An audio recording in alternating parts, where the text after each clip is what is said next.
Yes, guys, how you doing? Welcome back. Welcome back to the Spurs Talk Show. How are you? What a show we've got in store. Unbelievable stuff. Pitch investigations are resuming. About bloody time. About bloody time. Listen, there was a lot of things that I could have named the title of this show. Lewis family speak out. Vinay. Right, he's spoken out as well. All of the top brass, not the sort of brass that I enjoy. All of the top brass at the football club are coming out one after another, rolled out with their own takes, their own opinions. And of course, any one of those would be a viable, absolutely appropriate title of the show. But you know me. You know me. Never miss an opportunity to self-promote. The news has also broken that Tottenham are doing what I have been demanding and asking for months. For months. I'm pretty sure I was the first one, to be fair. A lot of people jumped on board this later, but I'm pretty sure I was the first one. Way back in early March, I think it was, that said, there's something going on with that pitch. Or maybe there isn't. Maybe there isn't, but it does strike me as odd, the frequency of injuries that have occurred in the last couple of years. And I know that the kind of naysayers on the argument are making the argument, well, there was 4 or 5 years of good injury record under the pitch, so it's probably not. I said, that's fine. Maybe that's true. And then they were saying, well, you know what, Sean, also not all those bad injuries happen at Tottenham. I said, that's also true. But it doesn't mean that the wear and tear of the load bearing on people's knees or ankles has a cumulative compounding effect that then at some other place, a training ground injury or a different, an injury away from home where the straw broke the camel's back. I said, either way, it does seem extraordinarily high. And I think we should look into it. I think it's just, if not just to rule it out as a cause. And then we find out, this is what really was the trigger for me, was Real Madrid, right? They've only been in their new stadium 2.5 years. I think it's the 3rd season just finished. And they have had an enormous amount of ACL injuries. Enormous amount of ACL injuries. And they have essentially the exact same pitch technology. It's ever so slightly different, but it's still graded kind of lumps of pitches that separate and move like this. And it's equally as thin. Other stadiums around Europe that do have retractable pitches, they're not the same. It's not the same technology, and so it's a different comparable. It's not an invariable in the argument, in the kind of ratio or in the equation. So, and Real Madrid investigates theirs. They've had 7 ACLs in the last 18 months or 2 years. 6 of them happened at the stadium. 1 of them happened at the training ground. None of them away from home. And they've investigated theirs, and that was the trigger for me. But I think I've got it here. I'll show you. That was the trigger for me. I'm looking through my video details here. The first video that I put out, guys, was about this. I think it was back in March. 17th of March. There you go. That was the first one. There's a few others. Maybe it was February. I know that's something else. But I put out a few videos about it. And it looks like Tottenham are actually getting on board. It looks like they are getting on board the investigation alongside a massive key sweep into performance and injury processes. So good. Like I say, I've never claimed that it is the pitch. I just claimed that it's absolutely insane. It's insanity to rule it out without digging in. It might well turn out, and I'm sure the answer will be, there's nothing to see here. And that's fine, as long as we know. As long as we know. But we have to look into it, and it looks like we are. So, hallelujah, rat-ta-ta-ta-ta-ta-ta-ta. We've got loads and loads and loads to talk about this morning, guys. Like I say, there's transfer news, views, and clues. I mean, it's the start of the summer bonanza. I told you I'd be shameless. Clickbait Butler. I put out 2 videos yesterday. 2 videos titled, Wow!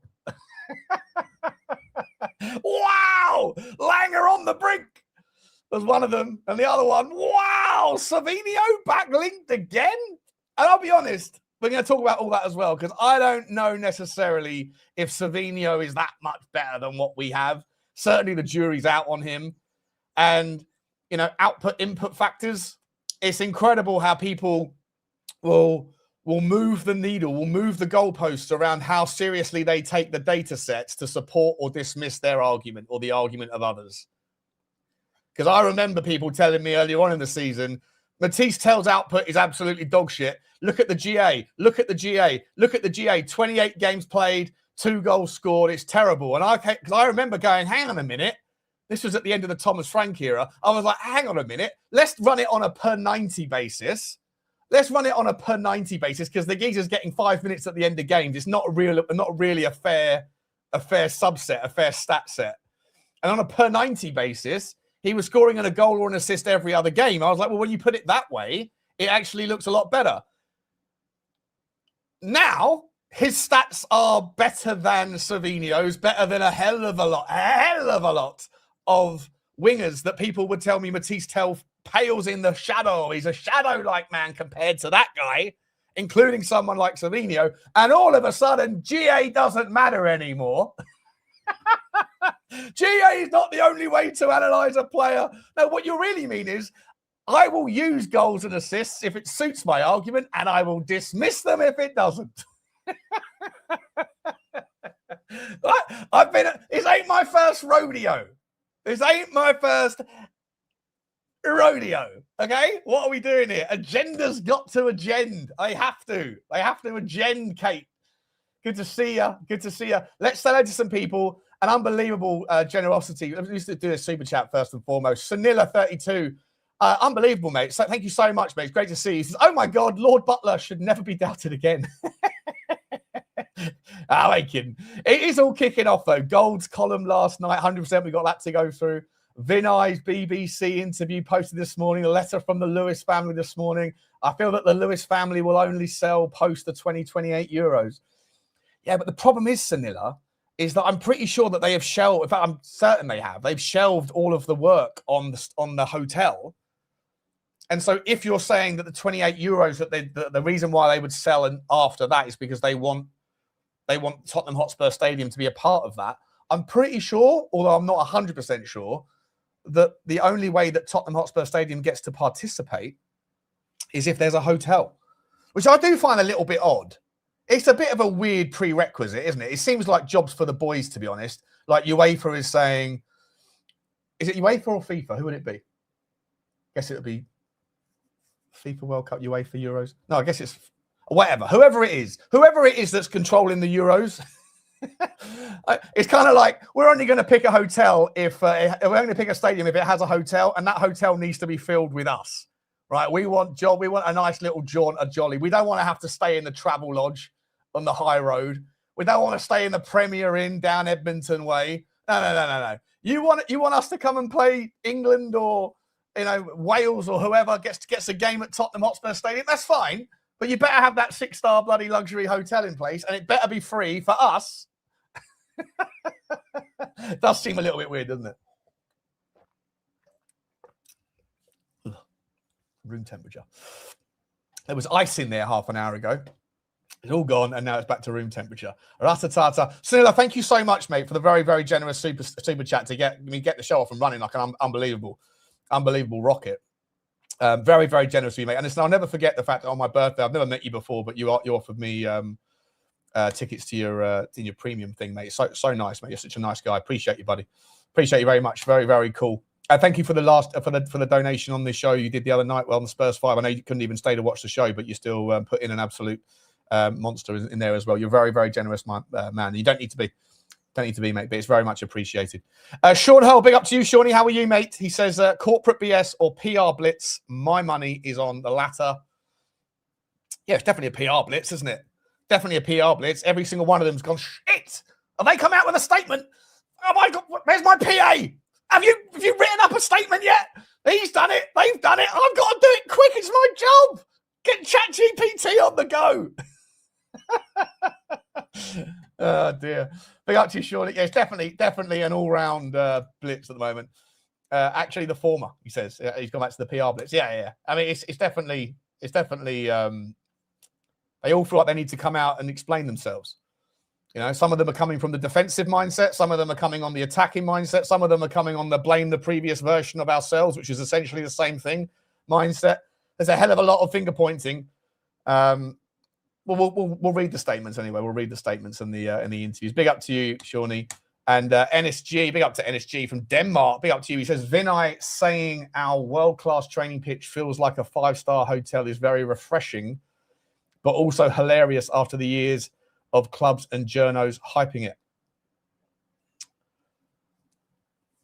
Yeah, is that what he said? Okay, I haven't actually looked at the statement yet. I'm going to look at it right now. That to me, they're just talking points, aren't they? It feels like whatever is going on in the zeitgeist, it genuinely feels like whatever is going on in the social zeitgeist, whatever's happening on Twitter, whatever's happening on YouTube channels or podcasts or in blogs, which all seems to share the same apathy for what's happening, and there's certain talking points.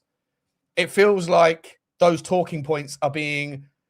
Like, it feels like Tottenham Hotspur have gone and used one of those AI tools to scrape the social sentiment, to figure out what are the hot topics, what are the main causes of concern among the fan base, go and like run it through Twitter, run it through YouTube algorithms, the transcripts of videos, go and find the key takeaways of where Tottenham fans are miserable and moaning, put them into a bullet point list for me, and then now let's go and create and craft or curate our own message that talks about each of these things one at a time, just to let the Tottenham fans know that we're aware and we feel the same and things are going to change around here. Talk is cheap. It feels like that. It feels to me very, very orchestrated and AI slop. Like they're just trying to figure out what it is that the fans are pissed off about because they're not aware of it by their own volition. And then they're going to acknowledge it and promise things are going to change. It's the sort of thing that politicians do 6 months before an election, right? You know, go and take some polls. Have they got, not what I was about to say, Interpol, that's a different thing altogether. What was YouGov? It's like Tottenham will be like USpurs, a USpurs poll. Let's figure out exactly what they're moaning about and then tell them we're going to fix it all ahead of the next season. Big up to you, NSG. Thank you very much indeed. And once again, to the absolute legend, mate. Thank you so much, mate. Very, very, very generous indeed. Let's say hello to some people, though. Who's in the house? The members are in the house. Burger King, big up to you, Burger King. Anyone see the Lewis family and Vinay all clapping happy at final whistle meeting? Meanwhile, Lang didn't even clap or smile. Looked like he's a man who's been given notice. I think he's out. I think he's gone soon. I really do. Maybe the statement from Charrington that said, you know, that we're going to give all of the, you know, we 100% believe in this leadership group. Maybe the leadership group doesn't extend to Vinay, to Johan Lang. Maybe he's just talking about the people on the board. Maybe he's really talking about himself. And he's talking about the new director of comms, the PR girl, the marketing person, this guy, Dan Lewingdon, who we're going to talk about in a minute as well, the performance guy who's coming from, used to be in rugby, didn't he? Anyway, big up to you, Burger King. Big up to you, Kulu. Big up to Big D. Big up to Big D. Big up to Justin Joe. Good to see you. Who else we got in the chat from the members side? Big up to you all. There is a members show coming in a little while. Morning, Cantab in it, Sean in his element. Savio ain't no look, man. I just think Savio's too lightweight for the Prem. I think he's massively too lightweight for the Prem. But Sean, his name is Savinho. Whatever his name is, I don't care. I don't care. As Eugene said last night in the WhatsApp group, I don't care about Savio. I don't care about Savinho. I don't care about Robbo. I don't care about Robbie Bobo. Robert Babinho. Very cool. Big up to Aussie Coys. Big up to Rob Brown. UEFA Sean, but it's the FA here. What are we doing here? Now I'm talking about for the whoever it is that's on the selection committee for the stadiums for the Euros. Whoever it is, the only reason why they would need a hotel is so they can fill it with their own staff, right? Like, it seems like an unnecessary thing. Why was it that in the past, unless I'm mistaken, surely does Wembley have a hotel specifically for the stadium? I'm sure there are hotels in Wembley, just like there are hotels everywhere, right? But does Old Trafford have a hotel specifically connected to the stadium and owned by Manchester United? It might do, I don't know. I know Chelsea does, but their stadium's too small. Why would it be a prerequisite that you have to have a stadium? Sorry, you have to have a hotel outside the stadium. And even if it was real, 50,000 people in that stadium, that hotel, if it was built, would have about 300 rooms, 400 rooms. Like, I just don't see the need. It doesn't make any sense. Any Enio, exactly. Any Enio. Bring in someone. Garden Restore. Sean is the best stream on YouTube. I appreciate you, man. Appreciate you. Just trying to bring a little bit of lightheartedness to the occasion. Let's don't forget to smash the like button. I forgot to do the actual intro. Smash the like button on the video, guys. If you are just walking in, waking up, whatever you're doing, make sure you are enjoying the show. But smash the like button, that's all we ask. Hit the subscribe if you haven't already. Notification button should be squeezed. Give them a little... And comments should be dropped thick and fast. We are available on all of your podcast platforms. Spotify, you can watch us back. Apple and Amazon and all that jazz, you can listen to us back if that's your thing. You should see stream elements pop down in the side banner with all of the links to the socials. The Spurs Talk Show on Instagram, Spurs Talk Show on Twitter, the Spurs Hub. Don't forget to go over the Spurs Hub. We just got over 800 members on the Spurs Hub, which is wicked, considering it's only been live for a couple of weeks. Getting all of the bugs ironed out and new features built. There's going to be our own Twitter clone, hopefully launched within the next couple of weeks. The prediction thing has got a couple of bugs in it. For some reason, the API is not reading correctly. So it doesn't matter because there was only 3 game weeks that was used as a pilot to figure out if there were bugs, and we've identified the bugs. We're now just going to get rid of them.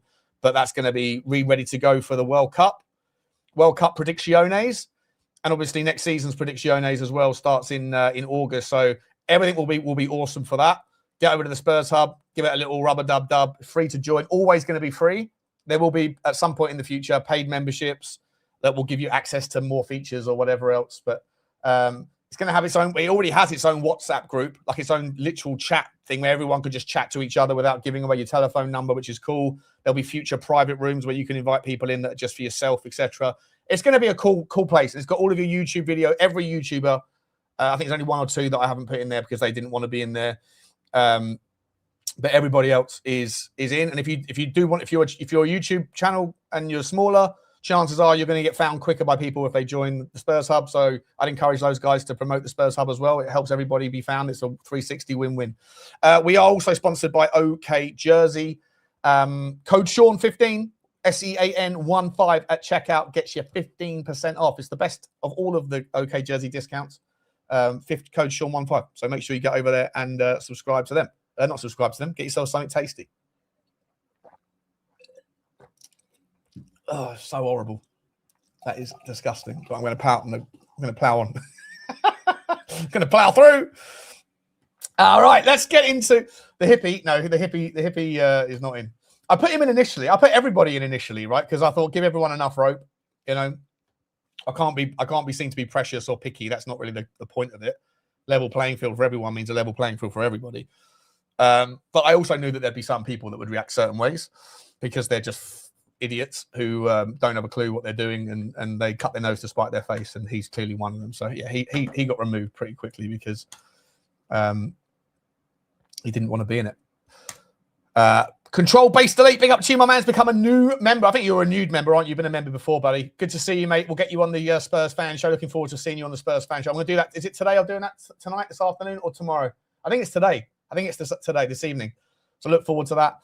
Right, let's start the show properly now. How we going 20 minutes? We're just getting into it. Where should we start? Shall we start with Vinay? Let's have a look at Vinay, shall we? Let's see what Vinay Venkatesham has said. And we'll get straight in. This is from Football London. Vinay Venkatesham slams untrue claims, confirms Tottenham transfer plan and responds to abuse. Jesus. I have not read any of this yet. So I'm reading this in real time with you guys. So my reactions will be legit. Vinay Venkatesham, the Tottenham chief executive, has opened up on his first 12 months in the role after fan backlash and a torrid 25-26 Premier League season. Has hit out reports the club was passive during Thomas Frank's reign in North London and claimed it's not true. I'm sweating like a pig here.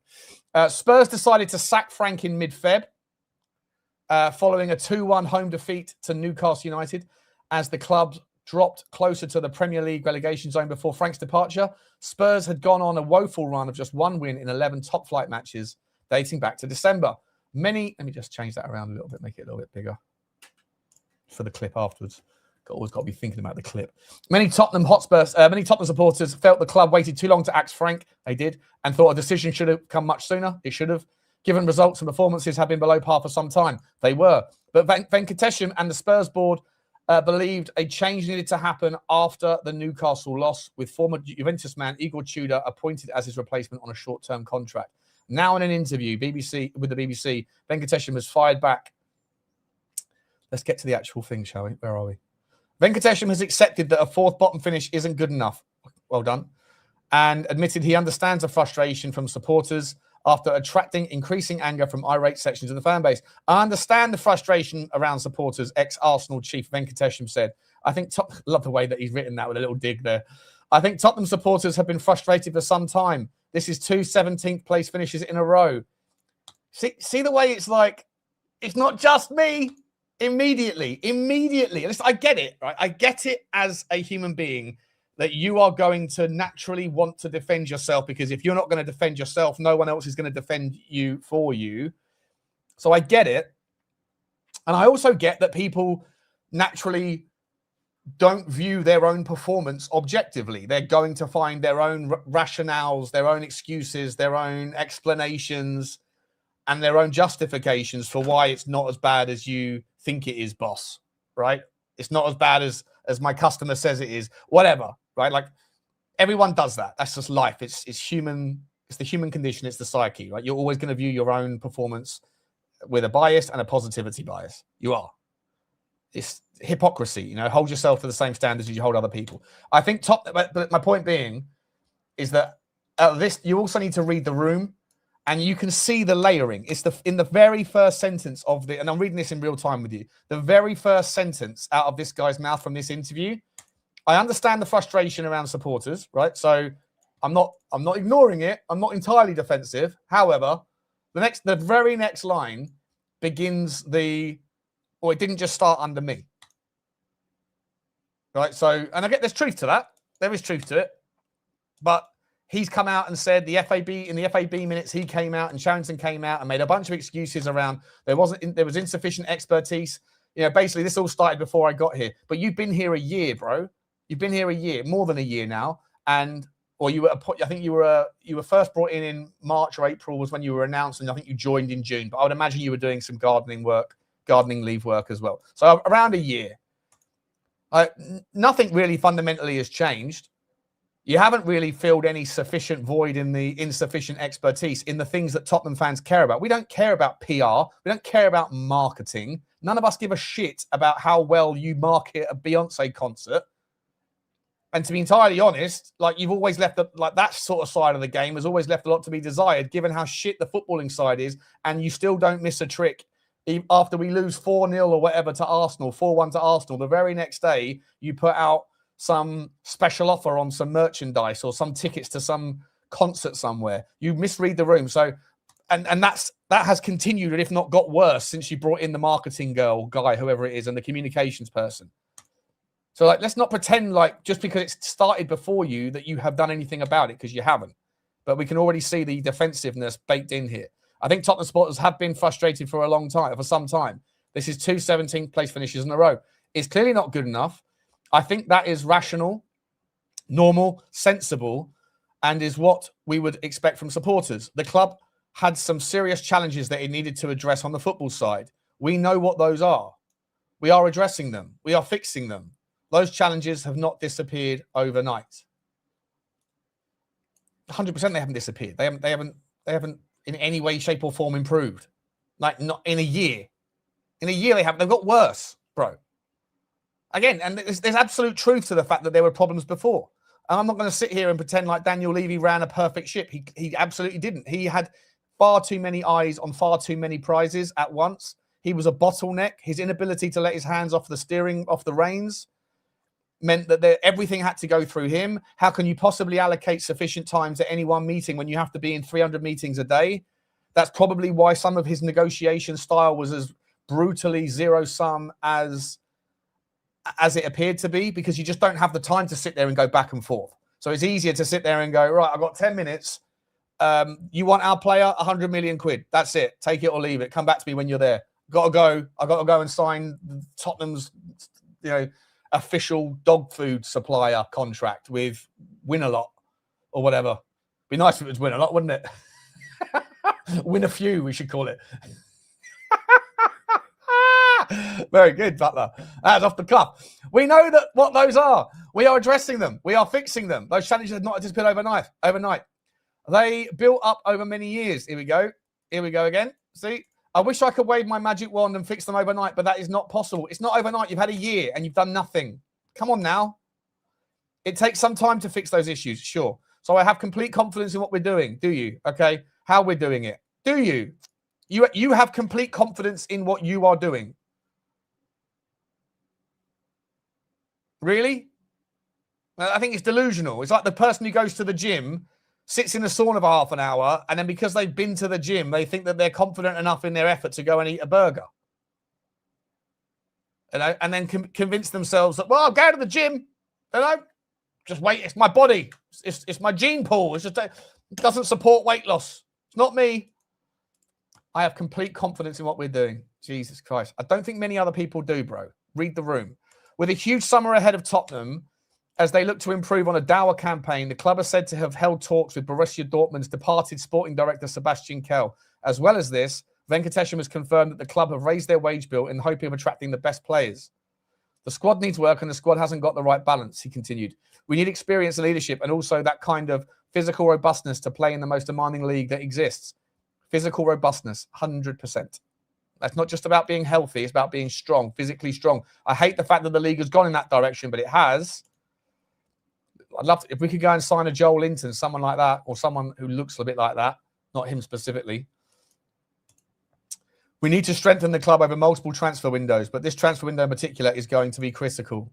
Good. Good. Let's see what the comments are saying here quickly. Is that it, by the way? There must be something else. No, maybe. Oh, this is it. Here we go. Sorry, I was looking at the Football London article. Let's look at. Wait, have I been reading off the wrong? I've been reading off the wrong thing to you. Was I reading off the BBC? I feel like I was reading off the Football London interview. Apologies if I was reading off of the and I was showing you the BBC one. What an absolute donut. Let's see what I've missed here. I think it was a huge outpouring of relief, said Venkatesham, who said that the club would not have made anyone redundant in the event of relegation. Sorry if I had the wrong page up. I mean, it's basically the same thing, but there's probably more information here. But obviously, feeling relief at the end of the season is nowhere near the standard of the football club. When Venkatesham started on July the 1st, June last year, he had high hopes. On my very first day, what I thought would be a realistic target of the men's first team would be competing for European places. Even though Tottenham just finished 17th, yada, yada. If you'd asked me a few months after I joined, when I was no longer an outsider, I would have told you the club was in a significantly worse state in some places than I thought. That is absolutely not meant to be criticism of anyone or anything. Absolute bollocks, mate. That's absolutely all you have done. All you have done since you've got in is point the finger at your predecessor. You've taken absolutely no responsibility whatsoever. I apologise if I had the wrong. I had the wrong. I did. I had the wrong thing. Did I have the wrong thing up? Absolute moron. Well, listen, I read it out, so you know. When I'm doing the clip, I'll just zoom in straight on the camera here so that it cuts out the actual thing, and I'll overlay it. I'll overlay the actual information. Ah, well, it is what it is. Stop showing the PGMOL Premier League Quiz Trophy. Absolute donut. It's too hot. It's too hot. All right, let's get back to it. That is absolutely not meant to be criticism of anyone or anything. It was just what I found. It was very clear that this wasn't some form of turnaround that was required of the club in quite a few areas. It was a complete reset. Asked to expand on that, he said, if I had to generalise, I would say on the non-football side of the club in particular, around stadium operations and commercial, the club was really strong. You're just saying what everyone already knows. You're just saying what everyone believes from the polls that are taken from the Tottenham Hotspur Supporters Trust. You're just trying to find ways to sit there and go, I'll give credit where I have to because everybody knows that that's strong. In the areas where I have the opportunity to blame the predecessor, I'll take it, even though you've been here for a year and you haven't done anything to resolve any of the issues. And the argument of like, you can't do it overnight, well, that's true. But in 364 nights, 365 nights, you could have made some impression, some level of movement towards demonstrating what exactly it is that this plan looks like. And you haven't. All you've done is come out with the bleeding bloody obvious. And by the way, also talking about we're going to raise the wage bill. Well, in the Fab minutes, you were complaining about the cost, the excessive cost of doing things, and also pointing fingers and blaming Daniel Levy, whose financial acumen was the reason why we now have the wiggle room to be able to do it in the first place. So, like, you haven't exactly created anything. I don't remember hearing about bloody the latest Andrex toilet paper sponsorship deal. All I've heard in the last 6 months is that we're losing a major sponsor. And where are you in replacing it? Where are you in replacing the naming rights deal that apparently was a big miss? Where are these things? They're nowhere. You haven't done anything. You just like to complain and dance around the things that you know are obvious and consistent talking points in the fan base. It's so obvious. It's so transparent to me. This guy is a fraud, in my opinion. Really don't rate him. I think if you look at the football side of the club over a time frame of 5 years or so, there have just been an explosion in progress across the Premier League. That's true. I'm not saying that Tottenham didn't improve in that period, but what I can tell you is that when you look at where Tottenham were in many of those areas compared to where I believe other Premier Leagues are, there is a significant gap. In some areas, really quite worryingly so. I don't think that there was what I would call a relentless obsession with footballing success. So again, it's just slandering off the last guy.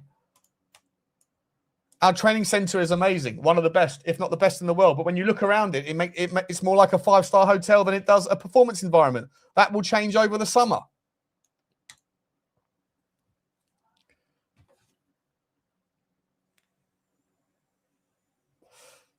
That is literally straight out of the mouth of Johnny H, for example. That sentence, the training ground, and out of our friend Gary Olnick, I think his last name is, who works at the training ground or is a consultant there.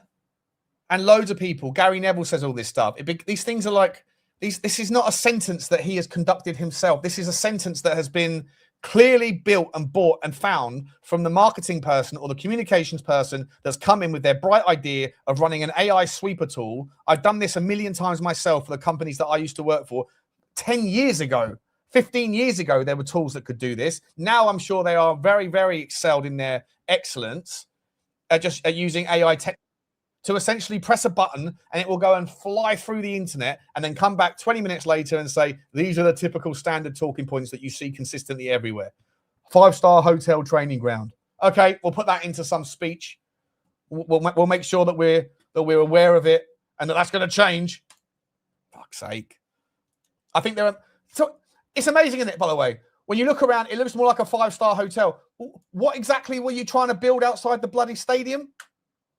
Right. Yeah. The hypocrisy and the doublespeak knows no bounds. Don't fall for it. These guys are charlatan. The new look, the ENIC 2.0 thing, never fell for it. Daniel Levy was full of flaws, for sure. But ENIC came in and they thought that they could blame everything on him. That is clearly by design. All of this stuff is by design. But in reality, it's the same people behind the scenes. You know, lipstick on a pig.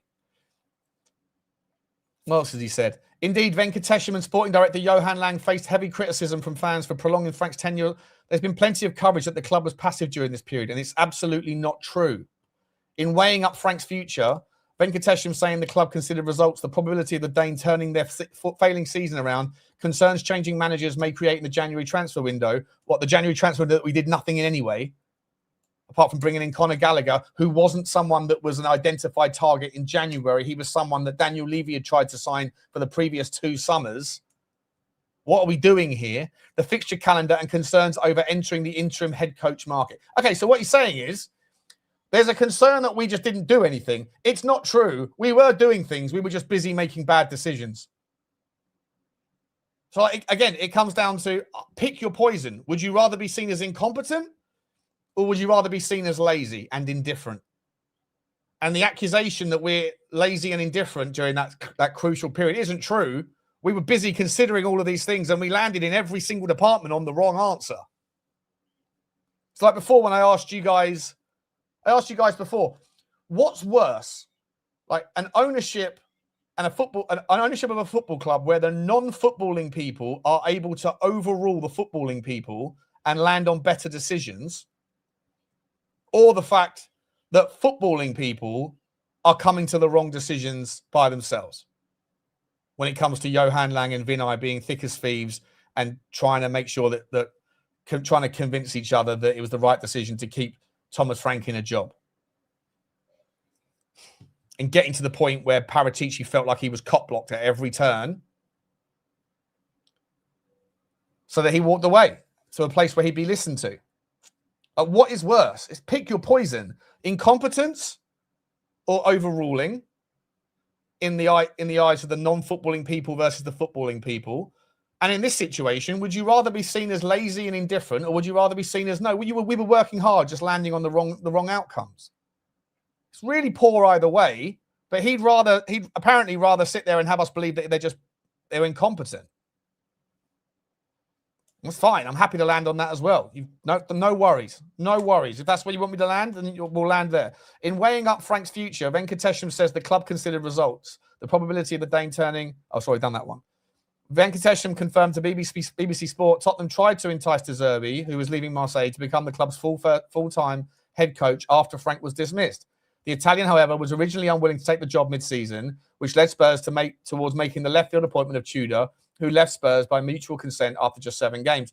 Obviously, we were very disappointed when it became clear that we wouldn't be appointing Roberto on a permanent basis in February. Well, what changed between February and April? Just out of curiosity. Was it the willingness to spend more money? Was it the willingness to spend more money?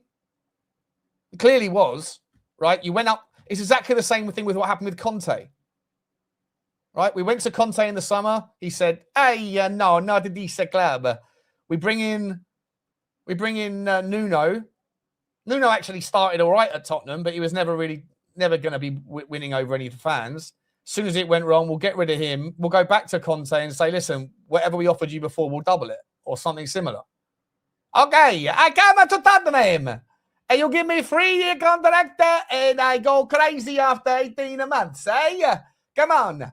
What is this? And probably exactly the same thing happened with De Zerbi. So again, right, like if it comes down to just negotiations and money, that's not really competence, is it? It's greed. Or recognizing the value of your role in the negotiation, how much leverage you have, which in that situation was very little. You were very disappointed when it became clear we wouldn't be appointing Roberto on a permanent basis in February. We were then in the interim market, which is generally not the broadest. There were a number of reasons why Igor was selected. I'd love to hear this. He was the ideal candidate from 25 candidates. We landed on him because he ticked more boxes. He had managed in very high profile and very high pressure environments. We didn't want somebody that was going to wilt under that pressure. He has a history of making an immediate impact. He has managed in big clubs. He has different personalities to Thomas if we felt like something different was needed. But of course, we were really aware he had no Premier League experience. Was it a risk in appointing him? Absolutely. Was it a mistake in appointing him? That's the question. Was it a mistake in appointing him? Same answer, by the way. Absolutely. And again, who does that land on? Who does that land on? It lands on you. And I want to go back to this thing here where you say at the top, I have absolute confidence. Was this on this one or was it on the other stream, on the other one that I wasn't showing you? I have absolute confidence in what we're doing. Was it here? Somewhere. Can't remember. Whatever. I have absolute confidence in what we're doing.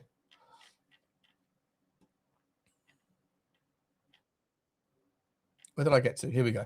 Asked if he would accept the Tudor appointment was a mistake. Venkatesham responded, it didn't work out. Okay, perfect. Well done, whoever asked the question. It didn't work out. I think it's very clear it didn't work out. And I don't think that's in question. I don't think anybody would be arguing anything else. Okay, so say it's a mistake then. Say it's a mistake. I understand the frustration around supporters. I think Tottenham sometime. We've done this one on the last one. It's good. It's clearly not good enough. The club has some serious challenges that needed to address the football side. We know what those are. We are addressing them. We are fixing them. Those challenges have not disappeared overnight. We've said that already. They built up over many years. I wish I could wave a magic wand and fix them overnight, but that is not possible. Again, full of shit, bro. You've had a year. Stop making out like you're new. You're not. A year is long enough for anybody to make an impact, and yours has been poor. So I have a complete confidence. Oh, there you go. I have complete confidence in what we're doing. Really? Should the fans, when it comes to, we've already decided that you weren't being lazy. You just came to the wrong conclusion about Thomas Frank. You came to the wrong conclusion about Igor Tudor. You could have signed De Zerbi earlier than you did if you just paid more money. You've already said that you're going to raise the wage bill. Well, that includes the manager, by the way. It's not just about paying Conor Gallagher 180 grand a week.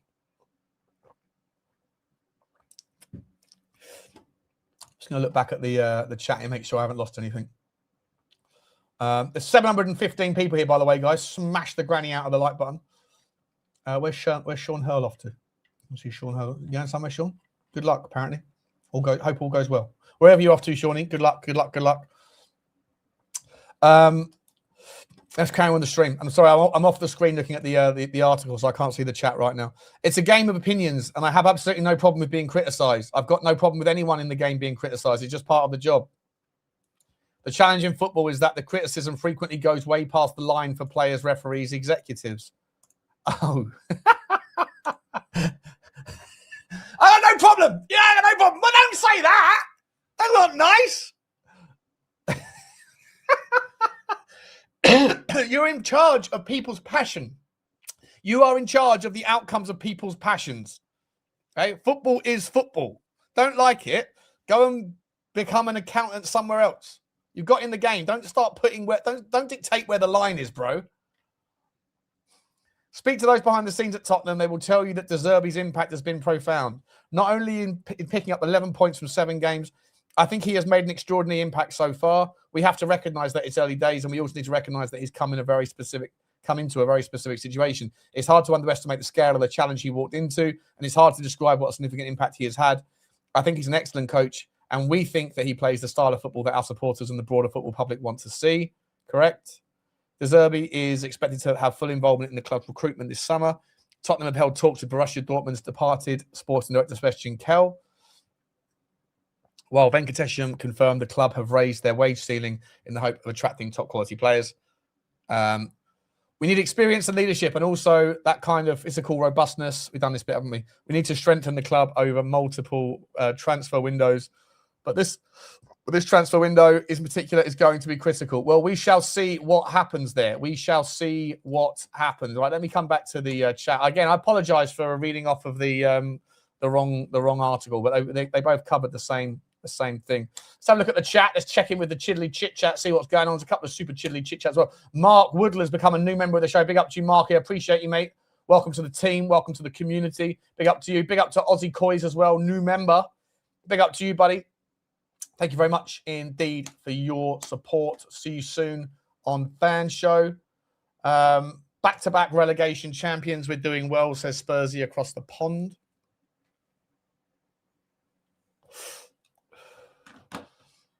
To be fair, I'm surprised he didn't blame the Tudor appointment on Levy. Yeah. Well, it's interesting, though, isn't it?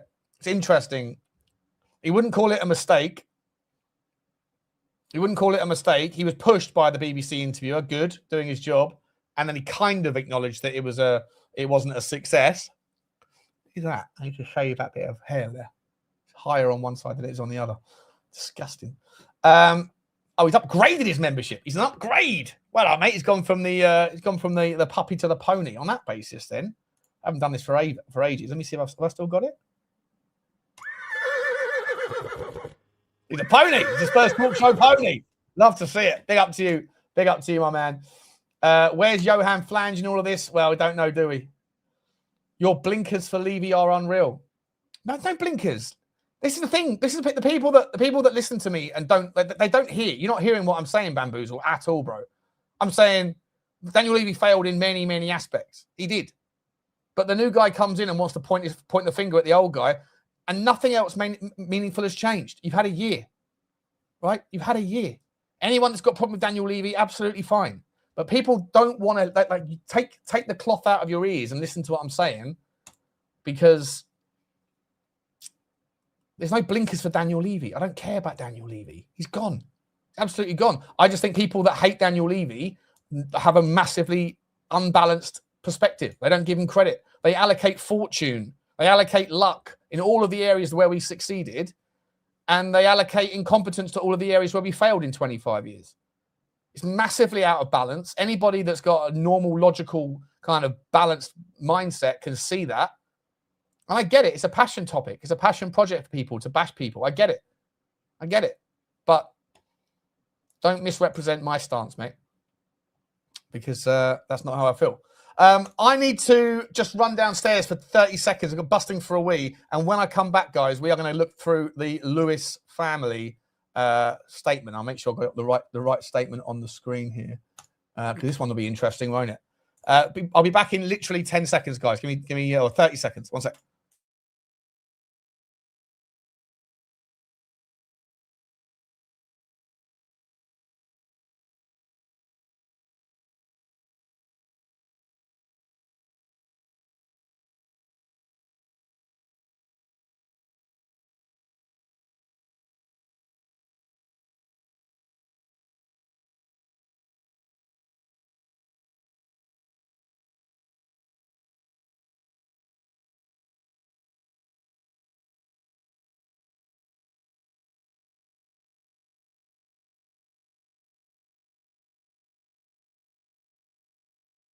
Sorry about that. Sorry about that, everybody. Hoo-wee. Out of breath. Out of breath. All right, let's have a little look-see at the next section, shall we? What's the Lewis family got to say? So far today, we are 0 for 1 for truth talking and 1 for 1 for bullshit. To the fans. To the fans. As owners of 25 years, it's a good start. At least they acknowledge that they've been owners for 25 years and not 1 year under the new version. There you go. A little bit of truth. We have lived through the highs and lows of Spurs with you. Finishing 17th this season and last season does not reflect the stature or potential of this football club. We are bitterly disappointed and share your frustration. You and we expect more than this. We know this must never happen again. Our approach to running the club is and has been to trust the experts to do that, while backing them to be successful. The problems we found were deeper than we realised and were allowed to build over the last few years. Wowzers. It's the same shit. I'd love to know. Listen, I might be entirely wrong, right? I might be entirely wrong. And maybe Daniel Levy has pulled the wool over, my eyes and the owner's eyes and whatever else. But I tend to share the same opinions of people like Simon Jordan, who are, coincidentally, we have similar views on these sorts of things. He obviously comes from a place of knowing how ownership works. He doesn't buy this bullshit either. That Daniel Levy was allowed to get away with building and let the rot seep in. If it's true, if it comes out that he's guilty of some horrendous level of fraud or something, then obviously I'll be mudded. But I just think that this ability, this approach to sit there and to constantly go back and blame him for things, I'd love to know what exactly is it that is so toxic at the football club. The problems we found were deeper than we realised. What problems? What exact problems are there? The revenue has never been as high. Your lack of willingness to spend money on players comes from you guys not putting your hands in your pocket. You could have put your hand in your pocket at any point you wanted to in the past, and you really didn't. Nowhere near to the same tune as others. What massive problems are there at the football club? The sponsorship money, the commercial money is unbelievable. The problems at the football club are because of poor decision-making within who we could and couldn't get, who we hired, who we fired, and who we let go, and who we didn't pay enough for. And a lot of that comes back to simple, just put the money into the football club, but you didn't. So I'd love to know what it is. It's just such an easy throwaway thing. The problems are so much deeper than we realize. What problems? Explain what problems there are that are so meaningful that wouldn't have been noticed, that would have gone on completely irrelevant and unnoticed had Tottenham finished 4th and 3rd and 2nd again, like we were doing in 18, 19 and 20 and all that stuff. I'd love to, you can't just say these things. It's like, who was it? Goebbels in Nazi Germany, right? Or Goering. Who was the head of propaganda? Was it Goering? Tell a lie, keep it simple, say it often enough, and pretty soon it will become the truth. What is it that was so deep? What were the problems that were so deep? Need to know that to believe any of this bollocks. We know that has eroded trust, and we have to win that back. What? If you want to build it back, tell us what the problems are. Tell us what the deep problems are. Like, did Daniel Levy steal money from the football club? Is that what we're talking about? What is that? What are we talking about? What exactly are these deep problems that you haven't gone into any detail on, but that is the reason why we've eroded trust? No, your lack of investment, the lack of ability to maintain competitiveness on the playing surface is the reason why we are where we are. Everything else in the football club, the generation of money for you lot in the future when you sell it is through the roof. Like, I get pissed off with this bollocks. It's just easy answers, but without giving any detail. As owners, we take ultimate responsibility for the situation the club finds itself. Okay, put more money in your pocket then. You put 100 million quid in December. You said there was more behind it. Put more behind it then, because we need a lot of money this summer. We need a lot of money. Let's see. Shut up with the talk. Put your actions put your money where your mouth is. We are also taking responsibility for rebuilding Spurs. Our ambition is to recapture the spirit of the club and bring back the excitement, the fearlessness, and the bold football we have always felt to find us. That means football comes first. The board and executive team have laid out their plans to meet this ambition. This will require investment in our teams, the academy, our backroom functions, and more. And we are fully committed to this. Cool. Okay. Can't wait to see it. Can't wait to see it. Because as far as I remember, you had to take out a £90 million payday loan when you could have put the money in yourself in August or September of last year, just to get us through a cash flow issue. And you would have been charged probably like 8-9% on that, 10% from Macquarie. Payday loans are not cheap. They're really, really expensive. Maybe more than that, maybe 15%. So we'll round it up to 100 million quid. And we'll say that in all likelihood, you have probably cost us another 8 or 9 million quid in interest payments for that payday loan because you didn't want to put your hand in your pocket. And that was in September, after Daniel Levy left, when the bullshit began. You then put 100 million quid in December. You promised there was more behind it. You're now coming out with this. Let's see it. Let's see it. We are not selling the club. We are all in. We are investing in it. You will see more of this in the coming months. I don't want to see it in the coming months, though, if I'm honest, because in the coming months, we're through the transfer window. I'd like to see it today. It'd be helpful to have it today, wouldn't it? Although I guess you could also make the argument that if Tottenham were to put another 100 million quid in immediately, does that then bump up all of the negotiation prices? Because you can't make the argument that you're short of cash. I guess you can make that argument that there's a timing, as long as you're able to negotiate on one level, but you know that the money will be there to support in the backside. But we'll find out. We'll find out. We care deeply about Spurs. The rebuild the club needs and you deserve has begun. The change required is deep. It will take time and commitment, but change is happening. We know that actions will speak louder than words. Yeah. Like I say, I don't buy any of this bullshit until I believe it when I see it. Believe it when I see it. I really will. Let's see what the people are chatting there about. Let's go back to the chilly chit chat. Don't forget, guys, smash the like, subscribe, and comment. And you got the Spurs Hub over there. Make sure you subscribe to that. And don't forget, Sean, 15 OK Jersey. There is nothing about winning trophies, just about playing good football and exciting the fans, says Straight Cannon. You're an Arsenal fan as well, aren't you, mate? Yeah. Don't hold your breath, says Cantab. I'm trying to catch my breath. Was it Goebbels? Was it Goebbels? Goering was the head of the SS, wasn't he? And Goebbels was the head of propaganda. Yeah.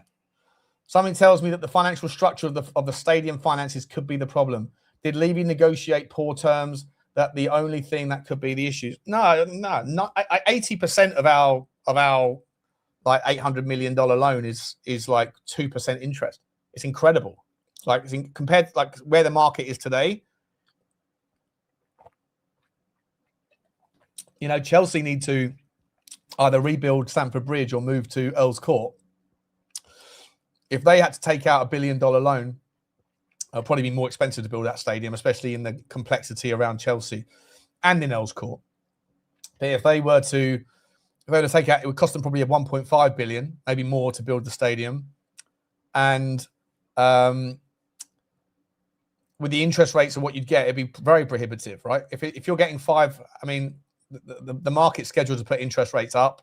At the moment, the 30-year Treasury in America is 5.25%, which is mental, and they're going to raise interest rates because of inflation, runaway inflation. So if Chelsea were to try and organise a debt, that would be, let's say they're going to get 6%, 6.5% on even if it's £1 billion, let's call it £1 billion.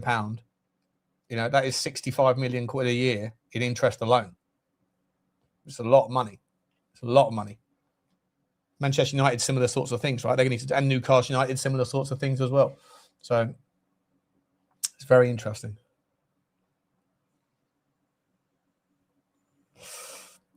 Sorry, I've been gone a second and people referring to Nazis.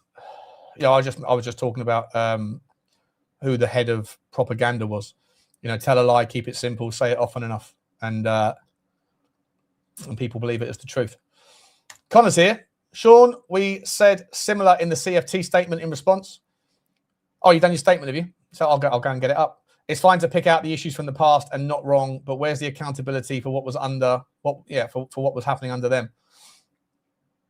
Yeah, I agree, Connor. Do you want to come on, mate? If you're not working today, let me send you the link.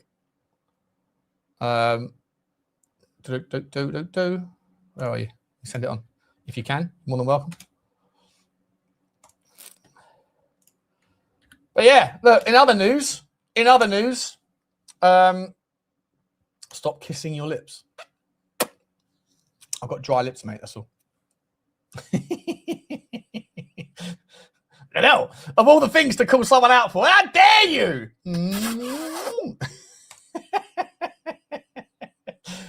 Surely in September 2019, Levy stated we could have spent more, but who knows if that would have brought success or not. Well, there's nothing wrong with that, is there? It's kind of true. Kind of true, isn't it? Yes, Danny, you can come on. Yes, Danny. Danny boy. As long as you don't call me a fucking idiot again like you did yesterday for no reason. You aggressive little shit. Where are you? Where are you in my link, in my list? Oh, hang about. What am I doing there? It's so randomly aggressive yesterday. No, Sean, you're not listening, you fucking idiot.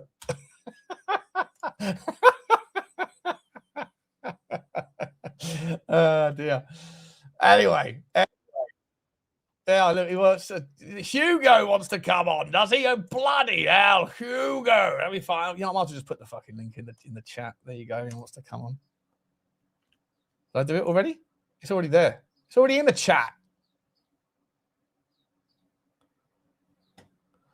Oh, Connor's off to Tuscany in a bit. Fucking Jesus Christ. Jesus Christ. Let me don't do anything wrong. Don't you dare. Don't you dare fart. Don't you dare do anything wrong. 100%. What's going on? What is going on? Right, we got rid of the Lewis family one. I want to now talk a little bit about this other thing that we've seen, right? And we've got we've got all the transfer news, views, and clues to come to as well. But there is it here? This will do. This one will do. As I said to you guys earlier, I think they're listening. They're listening to the social right. It doesn't mean they're listening to me. I think they put out some AI tools, sweeping through, saying what's going on in the Tottenham fan base. What are the things we need to kind of mention, address, and talk like we know what we're doing? And one of them is this thing here. Does the NFL share blame for Spurs' injury struggle? This is from Donny Afroni. What a name. Donny Afroni.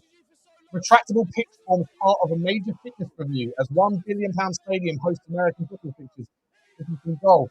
Tottenham Hotspur have launched an internal investigation into a relentless injury crisis that saw the club lose more days to player absences than any other Premier League side this season. The review is focusing on several factors, including whether the £1 billion stadium's unique retractable pitch is playing a role in the squad's fitness struggles. Now, where have I heard that before? Where have I heard that before? Oh, that's right. Easy. Easy. Retractable pitch under the Tottenham Hotspur Stadium is well renowned for its dual surface technology, allowing a grass football pitch to slide away to reveal a synthetic turf used for NFL games and concerts. However, according to Sky Sports, the club's new performance director, Dan Lewingdon, is now investigating whether this engineering marvel is contributing to a spike in serious leg and ligament injuries. Just get me in, guys. Get me in as a consultant, you know? I can tell you tomorrow's news today. Like Alex Jones at InfoWars. InfoWars.com. While independent testing has been carried out on the bounce and surface tension of the pitch, the results remain inconclusive, prompting further analysis to compare the surface against other Premier League grounds. It's not rocket science. There's that much ground beneath the Tottenham Hotspur pitch, and there's that much ground beneath the pitches everywhere else before they've got their undersoil heating. The idea that it doesn't have a slightly different impact is farcical. It's fanciful. Come on now. Engage the brain. If it really took Tottenham Hotspur, however long we've been doing this, to come to this conclusion, maybe, just maybe, it's worth looking into. Honest to God. Honest to God. Like, I don't want this to sound condescending to many people out there that are of lower IQ, right? But like, when you realize how dumb the average person is in the world, and then you realize that half the people out there are dumber than that, it's a real worry, isn't it? At times, a real worry. You know. While independent testing has been carried out, concerns have been heightened by a series of high-profile injuries occurring, specifically at home. Stars such as Dejan Kulusevski, Radu Dragic, and Wilson Odebear have all suffered significant setbacks in 2017. James Maddison also suffered a partial ACL tear during a home clash against Bodo Glimt before later rupturing completely. Review comes again, though. Again, this thing doesn't answer the full question. If they stop the analysis at, well, we've only had 3 major injuries on the pitch, it doesn't mean that the body, the overall wear and tear of running around and changing direction on very, very, very thin ground that has girders and giant lines and slices taken out of the pitch like a pizza, doesn't mean that those things don't have additional wear and tear over the course of the season, that then the straw that breaks the camel's back happens somewhere else. It's not rocket science. Concerns have been the review comes at a time when Real Madrid are facing a similar scrutiny, with the Spanish giants also investigating a spate of ACL injuries following the installation of retractable pitch at the renovated Santiago Bernabeu. Danny, are you coming on or what, mate? You want the list? You want the name? What are we doing here? Oh shit! You can hear the video on the screen. Oh. Can you? I can't hear anything.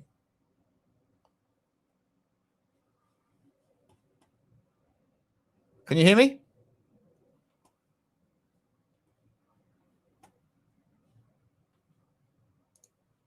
Can you hear me better now? Is it better now? I haven't got any sound on in the background. What happened there? 5 minutes of bad audio.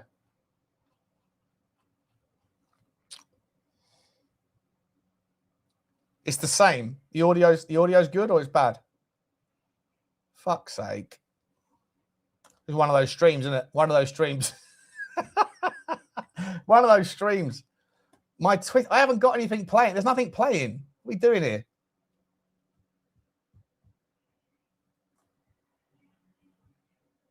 All right. All right. Anyway.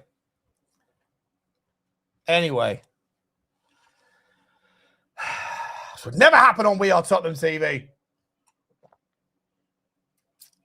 This would never happen on Chris Cowlin. Sloppiness from Butler. Anyway. What else are we? So we got the transfer news, views, and clues to go through. You had audio on your Twitter stream. I don't have Twitter on, mate. What are we talking about? There is no Twitter stream. What are we doing here?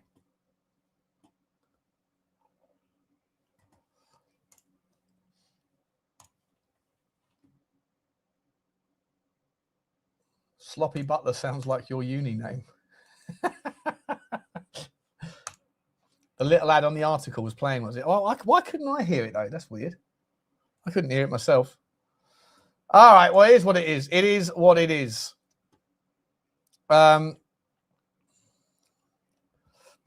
Let's talk about some other things, though. Let's talk about some transfer news, views, and clues. We have an interesting story here from Court Offside. Let me see if I can bring this up. Where is it? Here we go. Is this the one? Yeah. Tottenham in for a £10 million bargain. Tottenham Hotspur are interested in signing West Ham United defender Aaron Wan-Bissaka. West Ham have been relegated from the Premier League, and the 28-year-old is expected to move on. According to Team Talk, I brought this out yesterday. Aaron Wan-Bissaka is Danny Kiriaki. There he is. How you doing, Danny? You all right? Hello, you fucking idiot. You were so unnecessarily aggressive yesterday. Yeah, I was. I just thought it was quite funny though. Well, when you started saying that I was the one saying I didn't like Tel, I've been one of the few actually been trying to defend Tel because I actually like Tel. I just don't think he should be our starting winger. I think he should be in the squad, like as a player who can come on because I like him as an impact player. I think he's got ability. He's just not. He shouldn't be relied on. The accusation is that I was speaking about your specific take on Mathys Tel. Yeah, because as we were talking about Tel. You Greek Cypriot lot, like you lot from out that way, right? You can have a general conversation about something, and you lot from that part of the world all take it like you're talking about them specifically. Like Saba does it, you do it. I'm not talking about you personally. I'm talking about the general take in the zeitgeist. Stop taking it personally, you donuts. Yeah, well, in terms of Tel, no, I've always it's only because you're trying to say that I didn't say that about Tel. So I was like, well, no, you're a fucking idiot. All right. Listen, but anyway, how are you, Sean? I'm all right. Yeah, listen, I'm vindicated. Mathys Tel got more goals and assists than Sonny did in his first season when he was 23, 24. He's got more than Savio. You know, the people out there that hate Mathys Tel, they made their mind up on Mathys Tel a long time ago. You're all in the mud. No one's giving any credit. And Mathys Tel is going to be an absolute superstar for Tottenham. You heard it here first. Yeah, I actually agree. I actually think Tel has got potential. When you use someone like that and put the pressure on him like that too much, he shouldn't have had that amount of pressure. And I think De Zerbi knows this. I think he knows that Mattel shouldn't have been relied upon in that way that he has been this season. And that was to the negligence of what they've done with the squad, right? We all know this. But yeah, like in overall, I mean... Danny, as far as I recall, mate, your general stance for the longest time has been everybody in this football club is shit. They're all shit. So, like, I don't know how you're trying to spin in the 11th hour. You're trying to jump on board Mathys Tel in the fourth quarter. Don't jump on board him in the fourth quarter. No, it's not. I have been saying. Sunstroke. He's got sunstroke. Yeah. No. I have been saying for a while that I actually like Mathys Tel. I've been saying that he's and no, I haven't said every single player is shit. That's not true. I have not said every single player is shit. I've said the Spurs players are... has been fucking... No. Yeah, it has, mate. It has. Your sentiment for the longest time has been everything about the football club is shit. Shit, bloody shit. That's not my opinion. That's just that's so extreme. I mean, to be fair, it's not that wrong. There's about how many good players are there? No, but like I'm saying, like for example, like there's players in that squad who I would keep, right? Like even Archie Gray again, he needs to have some first team football in the Premier League, like somewhere else, but not with Spurs. Like he's got talent. He's got a future ahead of him, but he needs to play consistently and not for Spurs. It's not just playing consistently. He needs to play one position consistently. Yes, agree. Yeah. He needs to become an expert at playing one position. Also, I'd say the same for Tel. I'd say the same for Tel as well. I think Tel. I think what Tel's shown us at his age, I think is better than what maybe some of the players that we've had in the past were showing at that same age, right? And it's not to say that he's going to be this one of the best wingers on the planet or whatever position he's going to be, but he has got ability, and I think Tel is just he's just well, like I was saying earlier, Sean, on one of your shows before, that the fixation on Tel, right, is there because there is no other player to fixate on, because we don't have any other available winger to play. That's why the fixation has been there. Nah, it's not that. Right? People, when they want to complain about our squad, they could start the names that come up, roll off their chest or roll off their lips, could start anywhere. But Mathys Tel is all people that have got a problem. They made their mind up about Mathys Tel a long time ago, and the first name that's off their lips every time that they want to complain about people in the squad, they complain about Mathys Tel is the first name every single time. And they used to point to the GA that Mathys Tel had and said, "See, he's shit." Right? When it was like 29 games played, 2 goals and 1 assist, it's terrible. And I was like, "Oh, hang on a minute. He's played a bunch of 5 minutes and 2 minutes here and there under Thomas Frank. Let's do it on a per 90, and it works out that it's actually a goal or an assist every other game, which isn't too bad for a 20-year-old guy or a 19, 20-year-old guy." But then as soon as the GA conversation pivots towards it looking a lot more healthy, suddenly GA is not the only way that you can analyze a forward. It's like, I'm gonna use it when it suits the argument, and I'm gonna dismiss it when it doesn't. And I see it all the time. You have to get out of bed very early to catch me out. You know what I mean, Danny? I know this is not my first rodeo, bro. I know how this game works. And you are doing it, and you are. I would say, Hugo, you're just as bad, bro. You're just as bad. What? Doing what? What am I being falsely accused of this week? Flip-floppery. That's what we're doing. About who? About all of them. I'm not going to name anyone specific, but I'm just going to generalize. Yeah, let's generalize. Yeah, 21 is not young anymore. 21's not young. Apparently, the only thing on people on yesterday's show, 19, 19, and he's a youngster and he's protecting. Well, Rayan seemed to hit the ground fucking running, didn't he?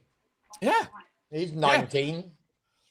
Yeah, but that's what I mean. But for every one of those that you find, there's 25 people that realistically haven't kicked on at 19. But people were saying, I've made my mind up by the time someone gets to just turn 21. Just 21, by the way, Mathys Tel. He was only 21 in April the 27th. I know his birthday. That's how much I love him. I think it's not stalking him at all. I happen to know his sun sign, his moon sign. Yeah. I know his dog's name. Yeah. He People have written him off already by the time he's 21. But by that same rationale, you would have written off Harry Kane. You would have written off so many superstars. Look at Serhou Guirassy. Serhou Guirassy at 21 was doing nothing. At 22 was doing nothing. 23 was doing nothing. 24 was doing nothing. 25 was doing nothing. 27 years old, he had a breakout season at Stuttgart. He's now pushing 30, and people are talking about £70 million for the player. So, not everyone emerges. No, maturity happens at a different rate. Yeah. But, for a lot of people, there are going to be kids that are age 16 that look like full men, right? Like Wayne Rooney, yeah. Yeah, exactly so. It's just how it is, mate. It's not a one size fits all. Hey, Danny. True. What are we saying about the? You guys spot on. You guys spot on.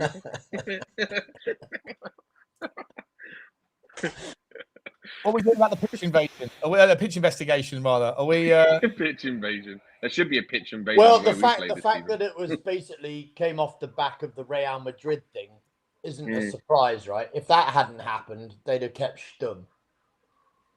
To be honest, I think they had to do it. I mean, it would have been weird if you see. There's all this talk about them wanting to align with the Europe's top clubs, the world-class clubs, right? So if they're looking, if that is true what they're saying, which probably a lot of us don't believe it, then that sort of thing, to see someone like Real Madrid doing that investigation, then they've only got to sort of follow suit, really, because then they kind of have to, because if Real Madrid think that there's an issue with it, then it could potentially be an issue with us because we're the only other stadium who plays only with that stadium retractable pitch.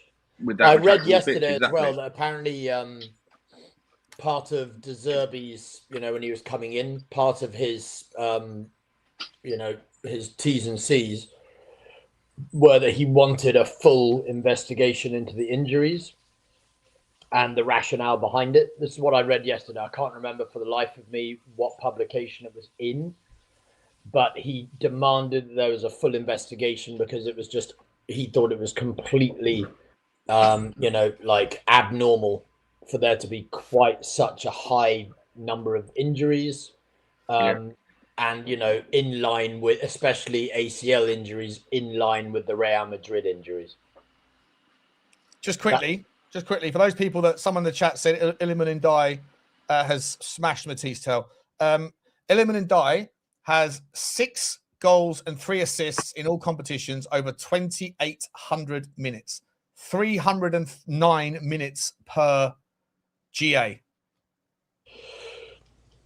My man, Mathys Tel has 6 GA over the Champions League and the Premier League in 1,688 minutes, so 281 minutes per GA across the two. So actually, on a per minutes pace, on a per 90 basis, which is the only way you can really do it fairly, Mathys Tel has smashed Iliman Ndiaye on his output this season. He's also smashed Somerville. He smashed loads of players that the people that hate Mathys Tel would love to see come to Tottenham Hotspur. So suck on that. Suck on that, you Tel-hating donuts. My Mathys Tel! The suck on that, Svetlana. Suck on that, Svetlana. That's what we're doing here. I want a mission. Can we just revisit those 2 statements by our charlatans, by the way, at the executive end of the club? Yeah, go on. What would you like to say? I mean, do they honestly think that we are mugs? Yeah. No, I mean, everything that they basically regurgitate, right? They're trying to throw the guy that's not in the building to defend himself under the bus to save their own hides, right? And then there seems to be minimal accountability per usual. It's just like, it's the same thing on rinse and repeat every freaking time. Yeah. And at some stage, do you know what, guys? You'll buy some credibility and we might believe a little bit of what you say if anything actually changes. How's about that? Yeah, no, 100%. Listen, all of the statement from the Lewis family sounds great, right? Don't worry, we've got you. We're going to invest. No, it's all superficial bollocks, mate. We shall see. But you know what? I don't want to see £100 million coming into the club in September. Okay, when it's too late. I want to see £100 million going in now. Now, I get it. I said it a minute ago. I do understand that if you drop £100 million in right now, it might mean that everyone else on the other side of the negotiating table might sit there and go, well, Tottenham have got money to spend. Well, you don't have to tell everyone you've dropped £100 million in. Well, but in order for us to feel satisfied that then we want to see the number, right? Well, that'll be realised by the door. True. Well, yeah. True. Is true. there a legal obligation that they have to notify everyone that they've invested, they've put money into the club?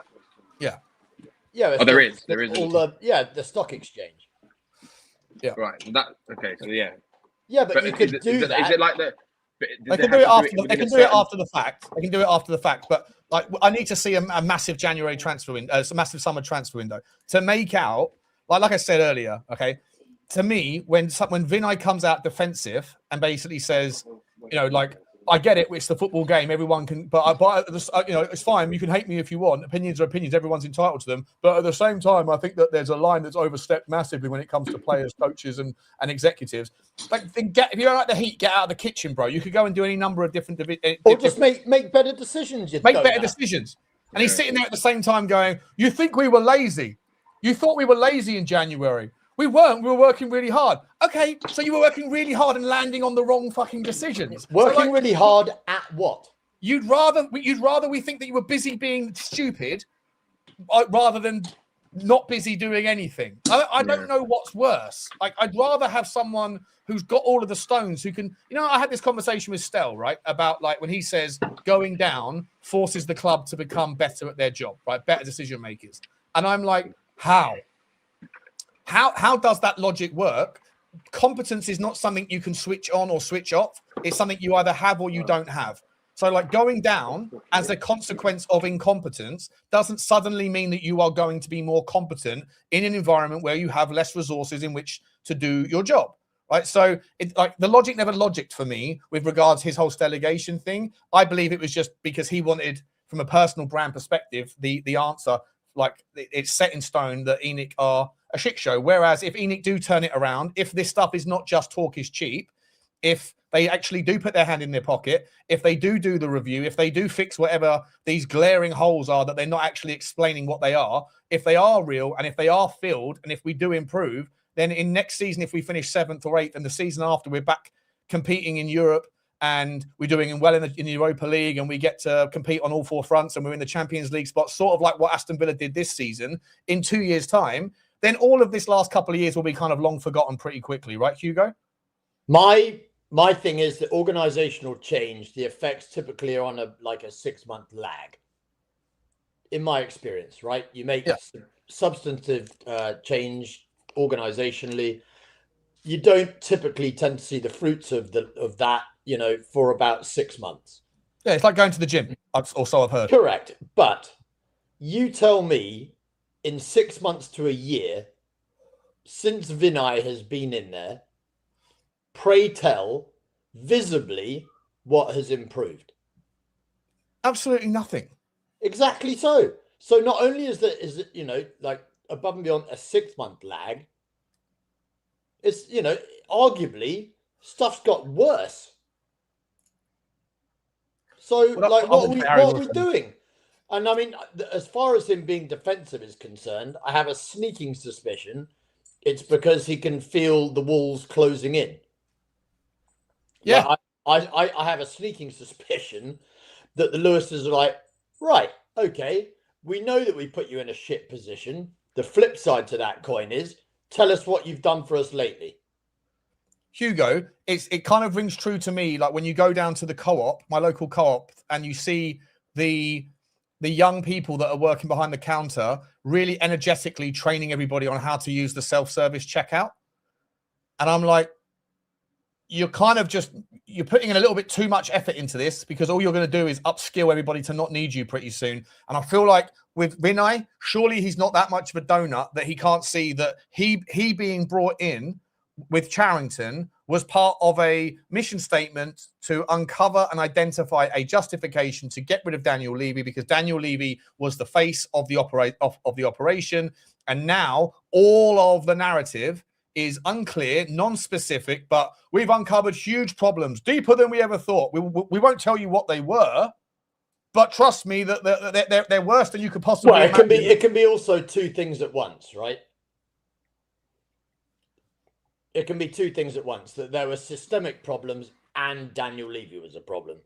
Sure. No, but I'm saying my point being that, like, if ENIC have brought in Vinay to throw Daniel Levy under the bus, like, don't think it can't happen to you as well, Vinay. Right. No, I mean, you could easily be the next bus throwing object. Yeah, sacrificial lamb. Yeah. Like, it's happened before. Yeah. Well, I would, for example, I would love, and you'll remember he was at our club before, Paul Barber. Yeah. I would love that man to be sitting in our CEO seat right now. Yeah. Like, he's Spurs through and through. He's evidently bloody good at what he does. And, seemingly tends to make pretty good decisions. Yeah, Paul Barber. Yeah, he's got I often think when it comes to Brentford and Brighton, less so Bournemouth. I think at Bournemouth it's more the people they've got in place. Like Bill Foley. Bill Foley's a fantastic owner. Although to be honest, if you ask the Lorient fans in France, they kicked up merry hell. Lorient, you donut. What did I say? Lorient. Like Leighton Orient. Leighton Lorient, yeah. Laurie, What did you guys think of the thing in the statement, right? The Lewis family statement that said, Johnny. Yeah. Spent too much time with that man. Sorry, Danny, carry on. Go on. No, that's right. The last thing they said is that how actions speak louder than words. What do you make of that? No, they're telling you what you want to hear, right? Don't worry, we've got it. Okay, well, shut up then and get on with it. Yeah, but that's what the fans have been saying for ages, right? But did if all three of you are saying the exact same bloody thing, right? Charrington's message, Vinay's message, and the Lewis family, they're all saying the exact same thing. It wasn't us, governor. It was the last guy, even though the last guy was still being given the money by us, right? There's massive problems that we're not going to go into any specifics on. Don't worry, we've identified them, but they are bigger than we thought. And we're going to fix them, though. Talk is cheap. Don't worry. Actually, okay, cool. We don't need three of you saying the same fucking thing within 2 days of the business meeting. One statement. Now get on with it and sign up. It's like the marketing. It's like the marketing bird, right? Has taken the buzzwords. It's like what Sean was saying earlier, wasn't it? Taken the buzzwords, regurgitate the same shit. Just like, let's distribute a few of the fucking buzzwords that we've, basically, like crowdsourced from all of the fan base, reading freaking forums, chat shows, whatever. Let's take the buzzwords. They've AI slopped the and then let's just, disperse them amongst our freaking press releases. And you know what? There'll be another statement, right? Over the next couple of days, there'll probably be one from Dan Lewington, right? The performance guy that's coming in. And then on top of coming in? He's been in since February. Okay, well, the guy that's apparently just about to get round to starting his audit. And then the last one, just to really get everyone going, because it'll be time, the communications person, the marketing person, you know what we need, right? You've got to start with some honesty. You've got to start with a little bit of like hubris. And then you move into the defense mechanism. Then you move into the part C, whereas you blame the people that were. Yeah, it's a shit sandwich. But you always finish on a positive, right? It's like a performance manager in any sales team. They always go like, yeah, it's good shit. First and foremost, good. I think you've had a really good year, right? But second of all, I'm going to tell you where you absolutely fucking toilet. And I'm going to finish on a positive and say, don't worry, you've kept your job, but you've got to do better. Yeah, it's a shit sandwich. Yeah, it's a shit sandwich. Absolutely a shit sandwich. So the last person to roll out the communication will be Roberto De Zerbi, because everyone buys into him. So you finish on a positive note, and then we go back, and then we get back to seeing what this actually looks like. You know? That's do you know what the next bit of like actions speak louder than words will be? I would, if they can read the room at all, will be a statement that says, bye-bye Lange, or Lange is going to go and, like tend the flower beds at the freaking training ground. Yeah. And we're bringing in like, Sergio Big Balls from whatever to, actually run our footballing enterprise like it should be run. Like that, if they've got two freaking grey cells to rub together, that should be the next move. I'm putting out a this month. I'm putting out a poll because I agree with you. Is all of this a preamble to some communications and some quick wins? If they really have done the AI sentiment, reading, thing, reading the room. Then clearly the obvious win for them is to sack Johan. Yeah, he would be the obvious. I think he's got to go, right? He's got to go, boys. It seems like he's going to go. No credibility in the bank. No, not one shred of it. Did you see the report, Sean? You must have seen them that they still want to go for Dougie Freeman, and they're not sure on Kel, and they want to get rid of. And apparently Dougie Freeman doesn't want to work with Lange. No shit. Sebastian Kel for me is another mistake. Yeah, another donor. The guy's got chaos written all over him. I agree. Okay, you look at what happened when Edin Terzic took over at Dortmund. He was a young guy, like 33, 34 years old. In his first season or second season, he took him to the Champions League final. But in the same year, their league performance dropped because obviously, usually Dortmund finished sort of second. But Leverkusen stepped up and Leipzig stepped up, and I think they fell to fourth or fifth that season. But they had people that were like older statesmen within the club that are like 32, 33-year-old players that were going above Edin Terzic's head to Sebastian Kel. Sebastian Kerr was telling them one thing and telling Terzic another.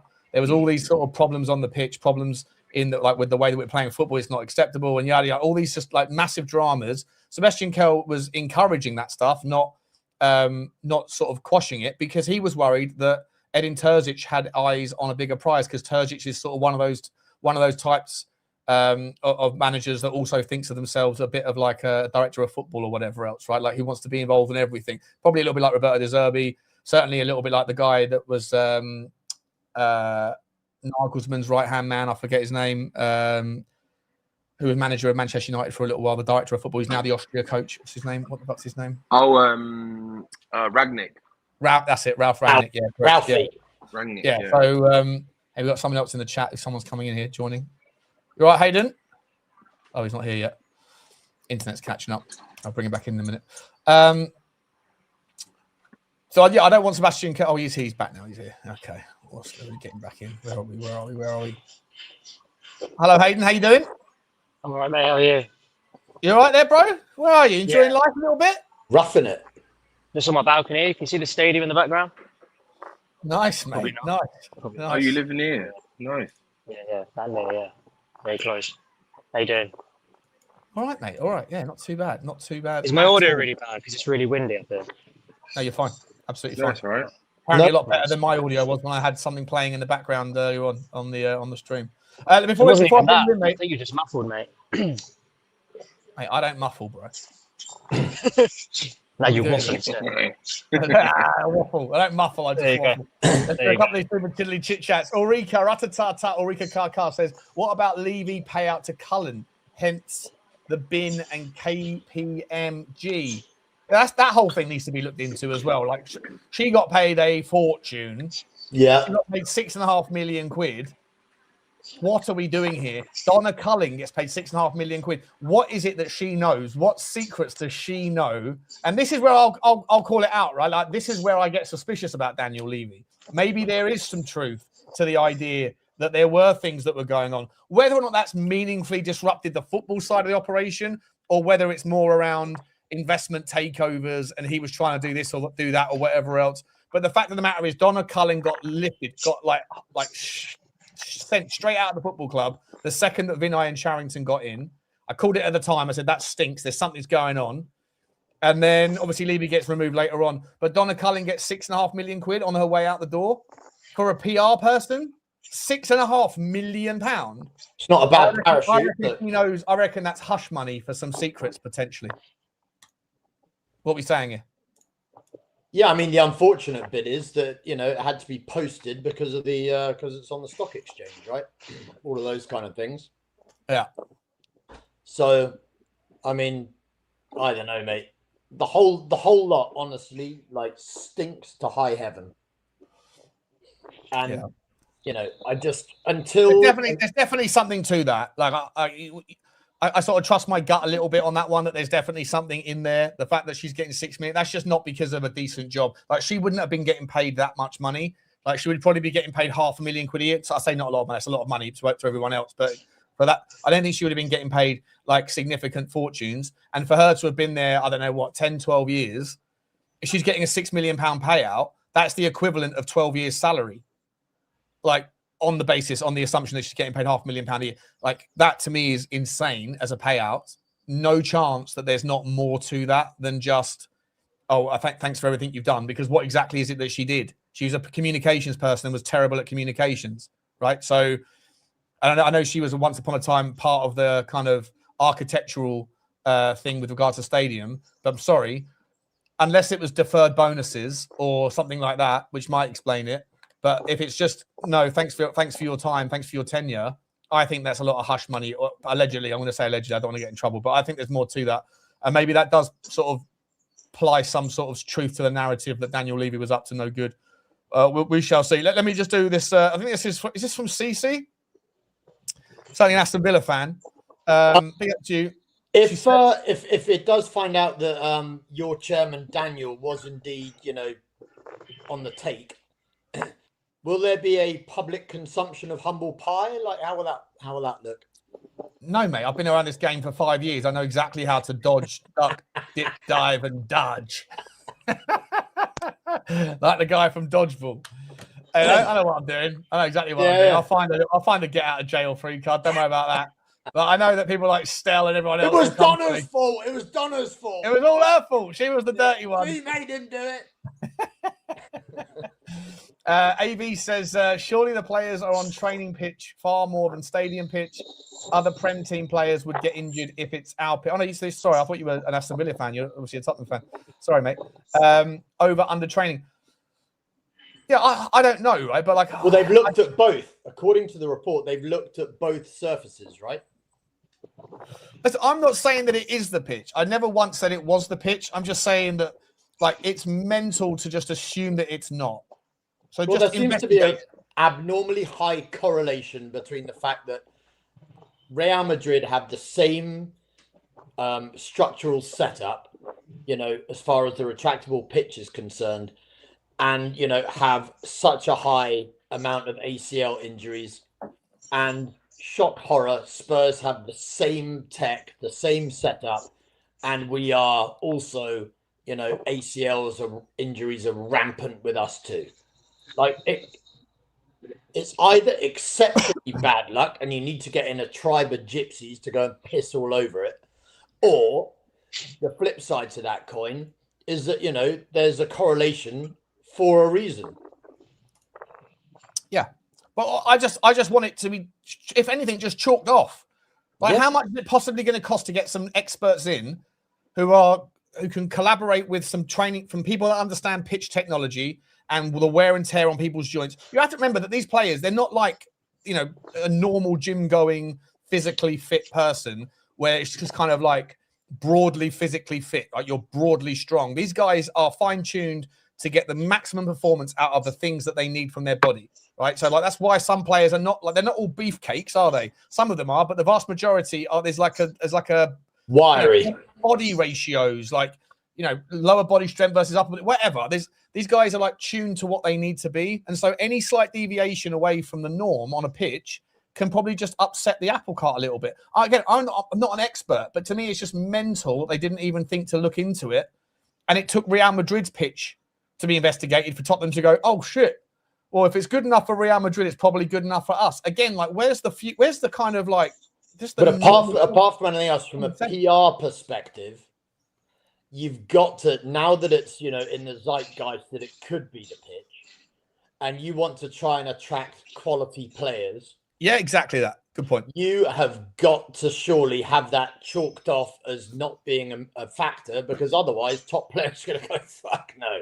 Exactly, 100%. I don't want to come to Tottenham. No, I don't want to risk my career by coming to Spurs and getting, you know, crocked.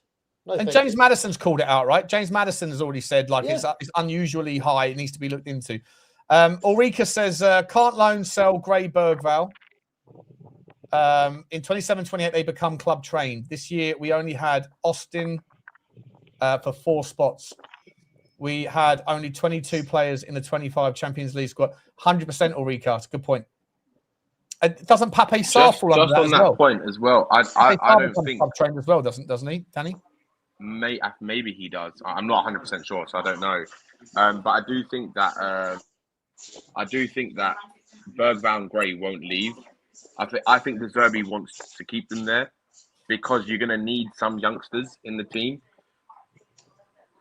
I think any team that wants to build a squad, you have to have the majority of like ready-made professionals, but then you have to have a couple of youngsters in there. And Archie Gray and Berghvall fall under that category. Personally, I'm not sure if Sarr will leave or not.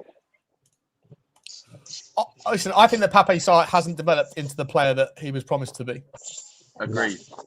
You know? Yeah, it was another. That might also be the case for Mathys Tel. That might also be the case for like a Kobbie Mainoo. That could be the case for loads and loads and loads of players who emerge at 17, 18, 19, and everyone says these guys are future world-class players. And then they have like a good season, a shit season, and a decent. Like they're all talented, but Pape Sarr for me, he was supposed to be like an absolute baller. He was supposed to be like one of the company type lads, right? Or no, the Toure type guys. So that was they kept saying he was Toure, wasn't he? All that shit. And he had a good breakout season. Nana Toure. Yeah. What are you saying? What are you saying there, Hayden, mate? Would you sell Pape Sarr? Yeah, I think it's the right time. I think there probably is a player in there in the right team, but Yeah, yeah, I don't Leicester. think. He can go to Leicester, where the other two players that looked like they were going to be good and stalled and plateaued. That's where they are. We can offload him to Leicester, and they can have like a hybrid breeding program there of former Spurs players that reached a certain level and never kicked on. I mean, yeah, interesting take that. But yeah, I don't know. Like, I feel like it is just the right time, to be honest. Like, he's been with us for quite a few years now.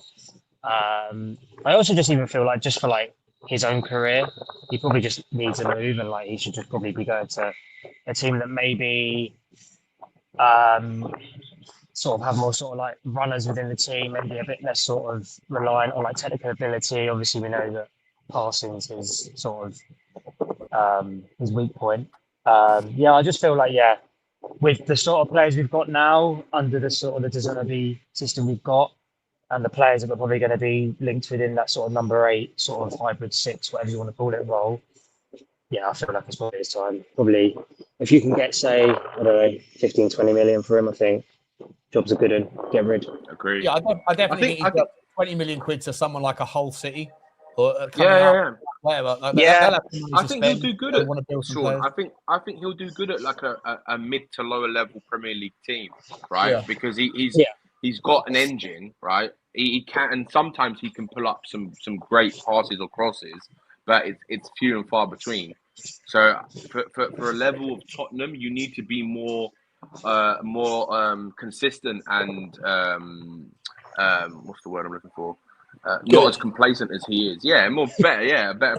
If he could pass the ball, like he'd be fantastic, right? His engine is insane. Agree. You mean the basic requirement of a footballer, Sean? Yeah, no, but off the ball, Pape Sarr's one of the better players in our team. His ability to intercept, to anticipate, to interpret the game, to cover blades of grass, he's deceptively fast. Get in Usain Bolt, mate. Get in Usain Bolt.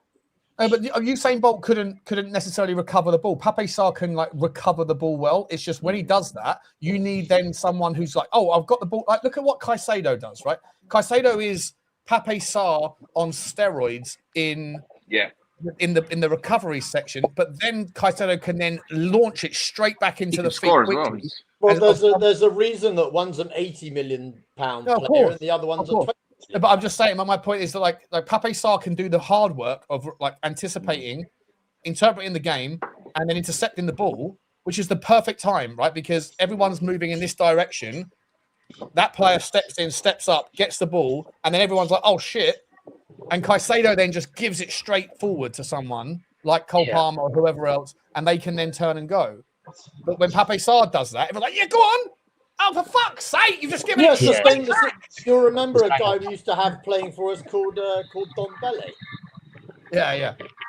Exactly. Same thing, but that was never, ever, ever replaced. For me, yeah, if you're going to get rid of someone like Sarr, and for, let's say 20 million, you can bring in an Alex Scott for 40 million, I think that's absolute no-brainer. Do you know what I find crazy, guys? That some Spurs fans are saying that Sarr's worth like 40 million. I don't know where they get this valuation from. It's insane. Like, Hayden's spot on. 15, 20 at best. Yeah. But are you like, you see these links to Tottenham are linked with Hayden Hackney? Yeah, I think he's good. One of my best mates from back home, weirdly, is a Borough fan because her family are originally from up there. And obviously she's going to be biased a little bit, but she says that he is like head and shoulders above anyone else in their team. I feel like as well, like he's a number 6. So like if Paulinho did sign, and then we brought in a Hackney as well, you've got then you've got an understudy, you've got 2 sort of different types of players just in terms of like, I know they play in the sort of same position, but I think that Hackney's more of a tempo setter 6 that can sort of recycle the ball quite well. And obviously Paulinho is a little bit more of your destroyer, like tackling type, shows a bit more grit. So I feel like you've got a good understudy at Paulinho. And for me, you need 2 players in every position. So if you can go and confirm Paulinho on a 25 mil, Hackney's asking price apparently is also 25 mil.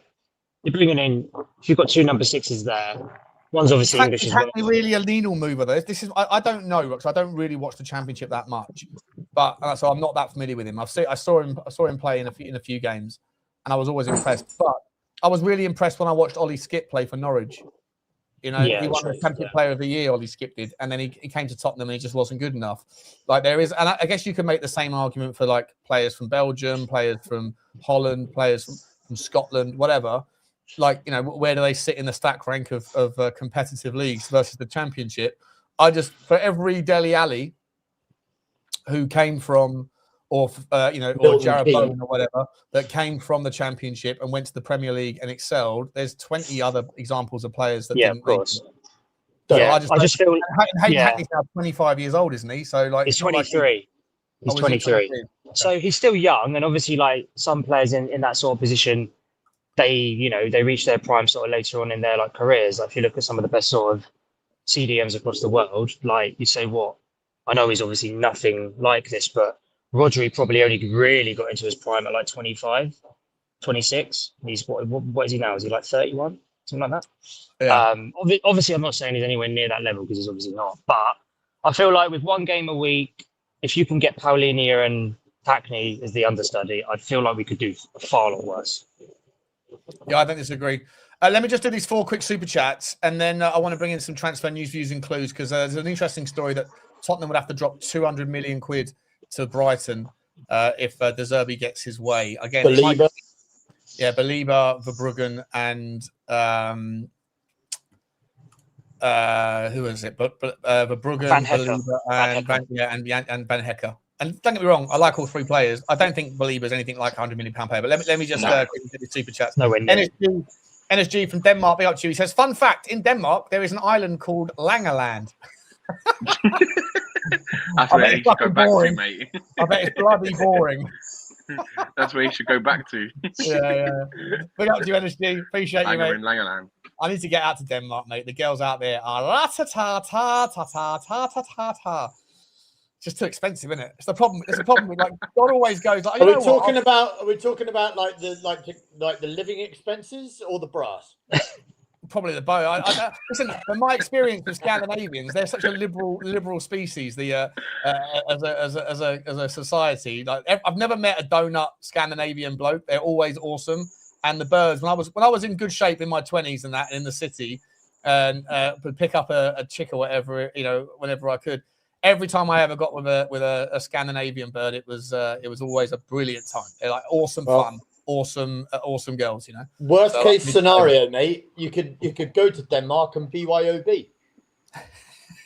Bring your own butler. No, bring your own brass. Big up to Georgie with a super sticker. Big up to Georgie. Actually, I think this is the first super sticker of the day. I might got to do the choo-choo to you. Big up to Georgiou. Big up to you, mate. Thank you very much indeed. Finn McMullen says, Hugs. Hugo's a legend. Best addition to panels all year. There you go, mate. Cheers. I'm going to call you Hugs. Thanks, mate. Big up to you, Finn. Nice little bit of feedback. It's always nice. And Simon, TTID, has become a new member. I think that's a renewing membership. Big up to you, Simon. Appreciate you, mate. Looking forward to meeting you on the fan show. Big up to you. Big up to you all. Thank you very much. Right, let's talk about this one. So, yeah, 3 players. Carlos Belieber, Jan-Paul Van Hecker, and Bart Verbruggen. So, let's start with Van Hecker, right? Right-sided centre-back, 24, 25 years old, I think. Quality player. And it looks like Vuskovic now is going back to Hamburg. He's going to sign a new contract and then piss off again for another year. But let's start with the Vuskovic story. Danny, what do you think about the Vuskovic story there then? I'm really glad that he's going back because I've been saying this for ages. The guy wants to go back also because I feel that he doesn't believe he's ready yet to play Premier League football, right? So the fact that he's able to see that in himself shows that he's still not ready and he wants to keep developing. And I think if he comes back to Tottenham, he's not going to be the first choice. So it will stunt his development, in my opinion. I think I've watched him 4 times this season in 4 different matches, and he's still raw. He's still raw as a defender, right? So for me, to go from that level to the Premier League, I think it's a massive step. So I think that with him, I'm glad that he's going to go back. He'll have a chance to play with his brother, have another year's development. Then he can come up next season, right? But I think it's good for all parties, signing a new contract. As long as there any release clause that's injected into that contract, it's not something similar to what Romero got or that Micky Van Den will get. I want us to take the Benfica approach, right? Yeah, or the South American approach. Yeah, 300 million pound release clause. I don't think that it's going to. I think it's make it irrelevant. You know what I mean? Like it might not even be a release clause in there, because I think the view is for Tottenham to actually have him back at Spurs after the next year, because I think they're trying to look at the same way Saliba developed over 2 or 3 years away on loan, established himself as one of the best in the league, then came back and he was ready to go straight into the first team. And I think that's the same idea Spurs have, because. No, I don't believe that. I don't believe that at all. I actually do believe that. I think Cantab's right. I think that I don't think he. I said this all season. I don't think he feels like a Tottenham player at all. I don't. The way they were speaking about how he was lack of communication with the club was a bit worrying for me. Maybe. Yeah, that's what I'm saying. Like I said, the only way he gets to go and play with his brother is if he meets us in the middle. We've been incredibly generous to him. If he wants to play with his brother for a year, cool, that's fine. You sign away the next, like we extend your contract until 2033 or something mental like that. And if your agent demands that there's a release clause put in, you don't make that release clause 100 million quid, just in case he does become the world's best centre back. You do what people do in other parts of the world, where they put obscene release clauses in that are essentially irrelevant. Like you make it 150 million quid, 200 million quid, so that Bayern and Barcelona and everyone else can say, we want him, or tough fucking cookie. If you really want him, there's only one way you're going to get him, and that's if you pay us 150 million quid or whatever it is. You make it obscenely unreasonable, but you justify it by saying, well, we think you are going to be one of the world's best defenders. And by the time you get to that stage, 150 million quid will be par for the course. You look at the trajectory over the last 10 years of, if Carlos Baliba's worth 100 million quid to Brighton right now, sorry, Vuskovic is worth the same to us right now. And what will he be like in a year's time? Yeah, look, I still believe that he's going to come back and play for Spurs. That's what I believe. I Should think this decision not be De Zerbi's? Yeah, well, I think Zerbi may have said that he's okay with him going away on loan, right? Yeah, I would have thought so, because I don't think that maybe I'm just speculating. Maybe De Zerbi doesn't feel that he's ready. But for me, I think the player feels that he's not ready. Just by what he said in the summer that went, that he's nowhere near the level of Van der Ven and Romero. For him to say that and actually say that I need to keep improving before I feel that I'm ready to come into the Premier League, for me, that's the best place to perform. If you're going to be one of the best players in the world, you perform in the Premier League. And for me, I think that's what he wants to do, because I don't believe that he's going to be a Tottenham player for the rest of his career. I think what he wants to do personally is what all the biggest players want to do, right? Is they want to go to a club, right, in the Premier League, establish themselves as one of the best, and then go to Real Madrid or Barcelona. And I think that's the career path that he will have. I think he'll go to Hamburg for another year, play with his brother. He'll come to Spurs, then see if he can do it. Because if he can't do it in the Premier League, he ain't going to do it for Real Madrid. Put it that way. If he's already proven himself he was one of the best defenders. Was he not the defender of the year in Germany? He was in the team of the season. Team of the season. He was in the team of the season. Yeah. You've already proven that you can handle the Bundesliga. What more is there to learn about being in the Bundesliga for another year? He needs to play at a high level. He needs to play like Champions League football. He needs to play, and he's not going to do that this season. But what I'm saying is, what I've seen from him as a defender this season, he's not there yet. He's not there yet. He's great in the air. He's great in an attacking position from corners and set pieces. He scores goals. But as a centre back to do defensive work, he's still not there yet. And I think that maybe he can have another season where he can excel again and go up another level, and then maybe you can see what he's like. And then I think that's what Spurs will do. I think they'll bring him back next summer, and then they'll reassess next summer whether or not they can get money for him and sell him, or bring him back. unless we handle that contract correctly, I think Vuskovic might end up being the best player that Tottenham have ever had, and he never played for Tottenham. Yeah, And that's what I'm worried about. That's what I'm worried about. I believe he'll play. If he does go, if he does leave, then one of the answers for the, and again, this again creates more problems with regards to how much budget you have. A lot of Tottenham fans were sitting there saying we can raise £200 million this summer. I was like, well, how do we do that? And it was you sell Richalison, you sell Vicario, you sell Romero. I was like, okay, that probably gets you somewhere like 80, 90. Where's the rest coming from? You sell Van de Ven, right? And Van de Ven obviously would have been the money generating asset if you sell him for 70, 80 million. But it looks more and more like maybe he'll sign a new contract, as I suggested he would. He'll sign a contract but put in a 60, 70 million pound release clause, and next summer he'll leave.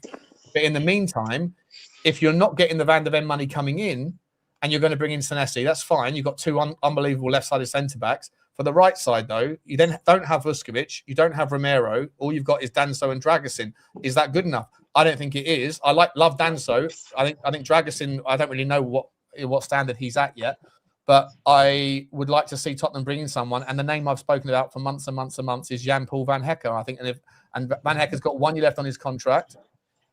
He'll be relatively affordable. Yeah. You got a bird in the background there, Danny. No, that's my mum. Are you in England, are you? Yeah. Hi, Mrs. Kate. Just putting some water for the dogs. Yeah, I think with that sort of the Vuskovic situation, this is how I think it's going to play out. Obviously, I could be completely wrong, but I think Vuskovic will go back on loan. I think we should then get Van Hecke, literally just use the Romero money. I feel, well, if we get 35 million, I think like 35 million we'll definitely get Van Hecke.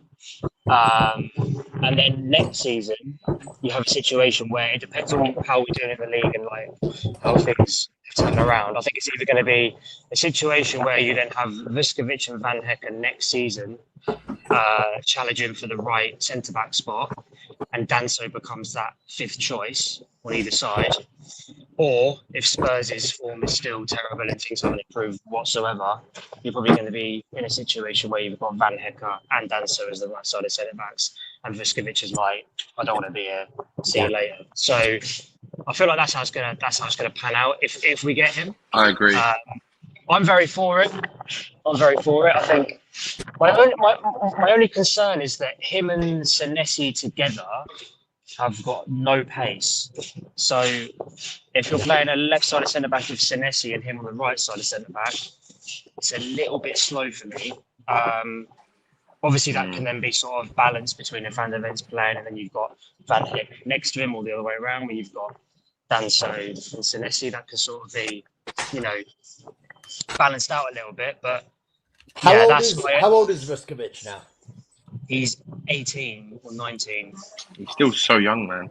So next year, then, I'm just keeping an eye on. You know how we made absolutely zero strategic planning for Europe, like this year. So we were like 3-4 players short of where we should have been. If this ownership are indeed serious at all about, wanting to get back into Europe and get us up the table, blah, blah, blah, right? For next year, in order to, meet the stipulations of what we need for Europe, then which players are we going to bring in so that we can, hit that criteria whereby, we can have a full squad of 25 that are eligible, as opposed to, what we have this time, which was 21 or 22, right? And that was with Austin. Yeah. Just want to Can I ask you a question, Sean, before you go into this? Do you know if there's any Premier League teams that have a 18, 19-year-old as their first choice centre-back? Liverpool might have done it with their guy who got the ACL if he was still fit last season. And Scalini got an ACL, didn't he? Is it? Yeah. So obviously, I asked that because this is why I say that I don't think that a 19-year-old kid is ready to be relied upon in the way that a big club needs to rely on a player. Now, unless he's like, I'm talking, he's a one-of-a-kind type of centre-back. And from what I've seen from his defensive game, he's just not that yet, right? Which is why I think Spurs want to keep loaning him out, because I think they want him ready. Because it's a lot of pressure to put on a 19-year-old to be a Premier League starting centre-back and then expect to finish in the top 6, if you know what I mean. Oh, Euro. Yeah, Euro at Man United. Euro. And Heaven. Yeah, Euro. Yeah. Heaven as well. Yeah. There are Man some. City. So maybe, yeah. Maybe. Let's have a look at this, right? So, got 4 defenders in there. Luka Vuskovic is the blue. Aerial percentage better than anybody else. Defensive duel percentage better than anybody else. Possessions won, second place. Progressive passes, forward pass percentage, passes generally not great. He likes to carry the ball though, which is interesting. He carries the ball out, but he's about 50% of the way through the passing stats. But most of his passing is where the issues is. So he's more just like, Vuskovic is obviously just, we know that, he's just a defender's defender. Good in the air. Micky van der Ven, the weakest of all of them. Like terrible possession on percentage. So I've been saying this, I think Micky van der Ven is wildly overrated as a centre. Yeah, same. I think he's massively overrated. People say, like his track and back runs are amazing because he can like sprint back really fast and get a tackle in. But then my argument is, well, why is he so far out of position to have to run back anyway? Is that a concern though? If you have Micky van der, if you bring in Van Hecker and Senesi, we're not winning very much in the air there, are we? No, it's the pace as well for me. The pace obviously isn't showed here, but they're not fast. Yeah, pace is a problem as well, yeah. That's all, yeah. Good carriers of the ball, decent passes. I mean, Van Hecker's incredible. Van Hecker does most of it. Not great in the air. It's not a bad. If we could get, bring in the aerials, isn't it? It's the aerial. If you could do a back 3, and you had those 3 of the back 3, you've covered it all. Haven't you? You're absolutely cooking with them 2, yeah. That'd be insane. That'd be amazing, yeah. But with the bigger, stronger, faster, unless you've got, more than one player that's aerially dominant at set pieces, you're going to get destroyed. Yeah, that is a bit of a concern, to be honest. Senesi's very much a Romero type in terms of his ability to take the ball out, progress it, do his thing. Those things are impressive. Well, he's Argentinian. Let's hope that he's not quite as temperamental as Romero. Definitely not. I'm surprised Van Hecker's aerial percentage is that poor. It's actually not poor. It's 50. It's middle of the road, but but we don't need middle of the road. We've had middle of the road for far too long. So if you're just gonna have, let's get rid of him again. If you're just gonna have him, I'm not sure that he'll be in here because he's obviously not a centre back now. He's not. But like if you were to have Pedro Porro and Destiny Udogie as your fullbacks, then that is an eminently gettable. Like every team next season will be going just lump the ball into the box, right? Yeah.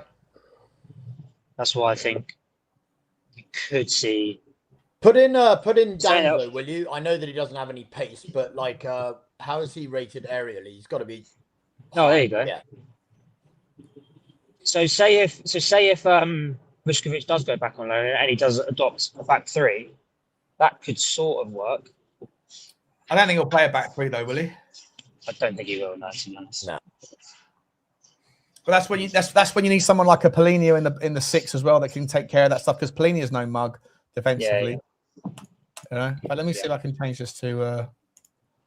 Sean, I got to jump, lads. So. All right, mate. Appreciate you, Danny, mate. See you later, guys. Good to see you, Danny. Thanks for coming on. Take mate. it easy, boys. Take care. Bye-bye. Let me get back. There's another super chat here as well from Shay Bryant. Big up to Shay. Says great show, Sean. Appreciate you, Shay. Always, mate. Thank you very much for the feedback. Don't forget to like, subscribe, guys. Don't forget to go over to the Spurs Hub as well. It's right over there, right over that way, above Hugo's right shoulder. SpursHub.co.uk. All of your Tottenham content. There's a couple of bugs in the predictor. They're going to get fixed out, but you ready for the World Cup? You can't hear me. I can't hear you, Sean. No, I can hear you. All right. Refresh the button. He'll come back in. Can I check Savinio with Kudus? Yeah, we can do that. We can do that. Hang on 1 second. Let me bring in Hayden again. Oh, good. And then let me bring this back. Let's have a look. See what we're saying here. Who are we going for? Kudus.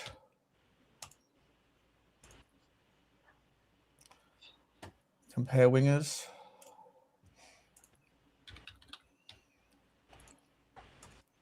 You know exactly what I'm putting in after this one, don't you? You already know. You already know.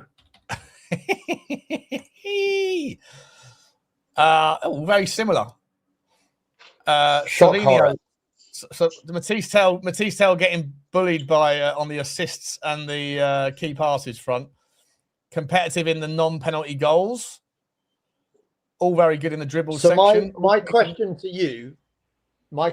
you is, bearing in mind that both of our strikers we have identified as not being good enough, wouldn't we want to try and find the best possible striker that we can, and then find wingers who can service that striker? Yeah. As opposed to sign the wingers and then just hope and pray that the striker can somehow magically form an awesome relationship with those wingers. Yeah, I agree. I'm just like, can we not like reverse engineer who are the strikers that are we looking for though, guys? I'm sitting there looking at. Let me get up the Y Scout. That's a very good question, and this is the problem. We haven't really, as far as I've seen so far, we haven't been linked with any, have we? Not really. I mean, this is just based on market valuation, right? For just strikers alone, Kratch, I wouldn't even call him a striker really, but he's centre forward on here, so. 23 goals. Dusan Vlahovic, 14 goals. He's a free transfer, Dusan Vlahovic. He scored 14 goals this season. Bang on line with his XG. Would you take a punt on him? I don't know. I'm not sure. How old is he now? 26. He definitely fits that bigger, faster, stronger, though. Yeah, he does. Yeah, he does. And he scored 14 goals. Not bad, is it? And he actually had to fight off a lot of competition last year. Well, hang on a second. How many strikers are there that have scored 20 plus? Harry Kane scored 70. Yeah, you know what? The market value doesn't, but that is not actually the right way to do it because they're not all populated. So Erling Haaland, obviously 55. Mbappe, Messi, Chirigor, whoever he is. I don't know who Salanga is, so must be someone else. Someone who's playing at a lower level. Ivan Toney. 42 goals, Ivan Toney. I'd take him. I'd take him all day long. All day long. And he's now qualified so that if he cut bait, he wouldn't be hit with the tax bill, right? I don't know about that. I'm not sure how that is. Is that right, is it? Yeah. Okay, well then Ivan Toney probably makes a lot of sense. I think he'd be brilliant. How old is he now? I can't see it. 30.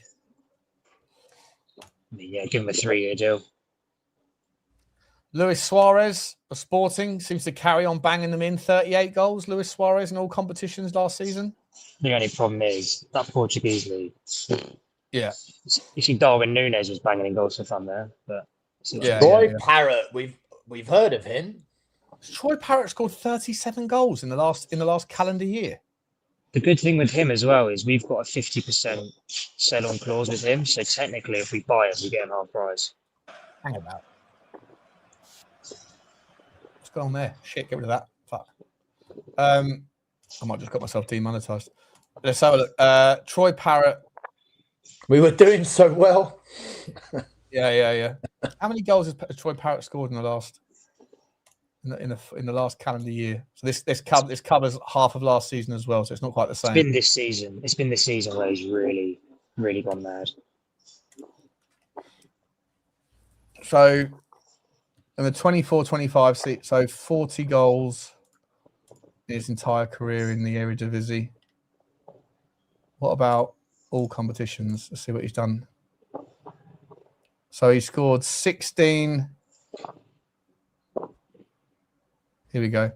60. So 21, 22, 23, 24, 30. He had actually scored 31 goals for them this season across all the competitions, UEFA as well.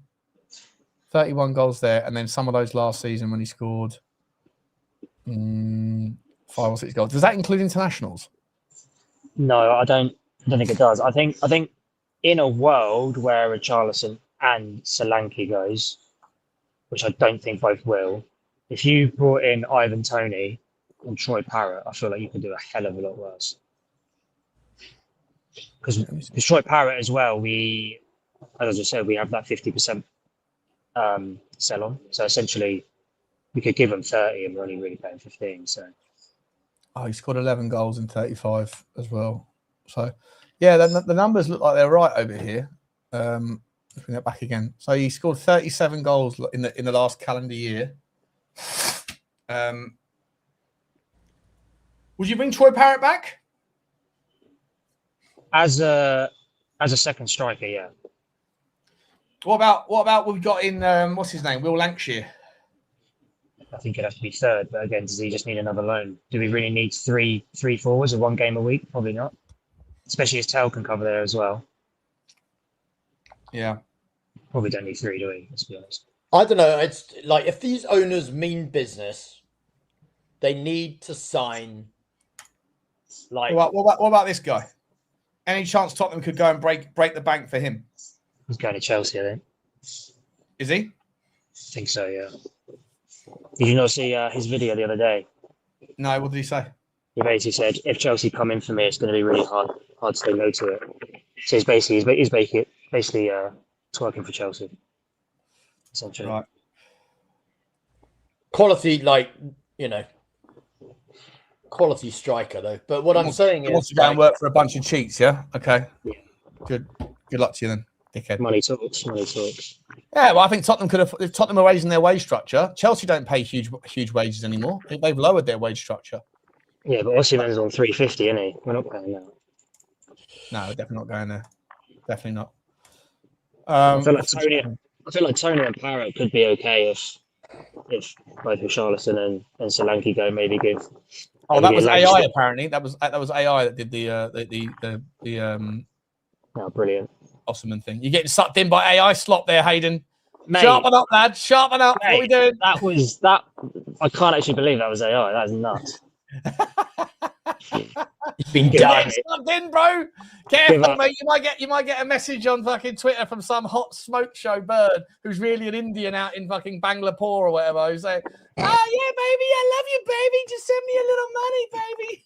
You speak from experience, Sean? Oh, Yes, 100%, mate. 100%. Live and learn. Live and learn. What are we doing here? Seriously though, like we need, you know, like a serious marksman who is going to be De Zerbi's guy, you know, for like 3 to 5 years. So who's that? And I just think, and after you've done that, obviously, like Kudus, we've already got on board. But then your other winger needs to be a guy who services that striker the best way that striker, you know, likes the ball delivered. You know? How about this, man? I forgot about this guy. Francolino Jew. Francolino from Midtjylland. He's looks about 45. Wasn't he injured? He did get injured, yeah. I'm going to see how many goals he scored last season. Let's have a look. Because the Danish league has already started. So the Danish league starts in March, and he's been out. He had knee surgery. Then he came back in. He scored 1 goal in 4 games, and he's gone back out again with a knee problem. So the Michelin though isn't the part owner of that to do with is he to do with Brentford. Brentford, No, not Brentford. Brighton. Brighton? No, I think he sold his stake. Oh, he did. But he had knee surgery at the end of last season. Came back in and he's got knee problems. So that whatever. That's obviously his knee's obviously fucked. But that's a concern. Guaranteed we'll sign him then, surely. 100%. And they'll never play for us. That's right. Let's have a look. See what he's done over. When was he? Yeah, 10 goals, 10 games 4, 10 games 5. We're doing it. Let's go to all competitions. He has scored 85. He scored 55 and 14. So that's 69 GA in 85 games as a centre forward. For Midtjylland, he scored 68 in 107 games in all comps. At Benfica under 23s, he scored 15 or GA 15 and 16. I mean, he's only, what is he, 19 years old? Oh, he's 21 now. He's 21 years old now. Yeah, I just don't think His output is insane. His output is fucking insane.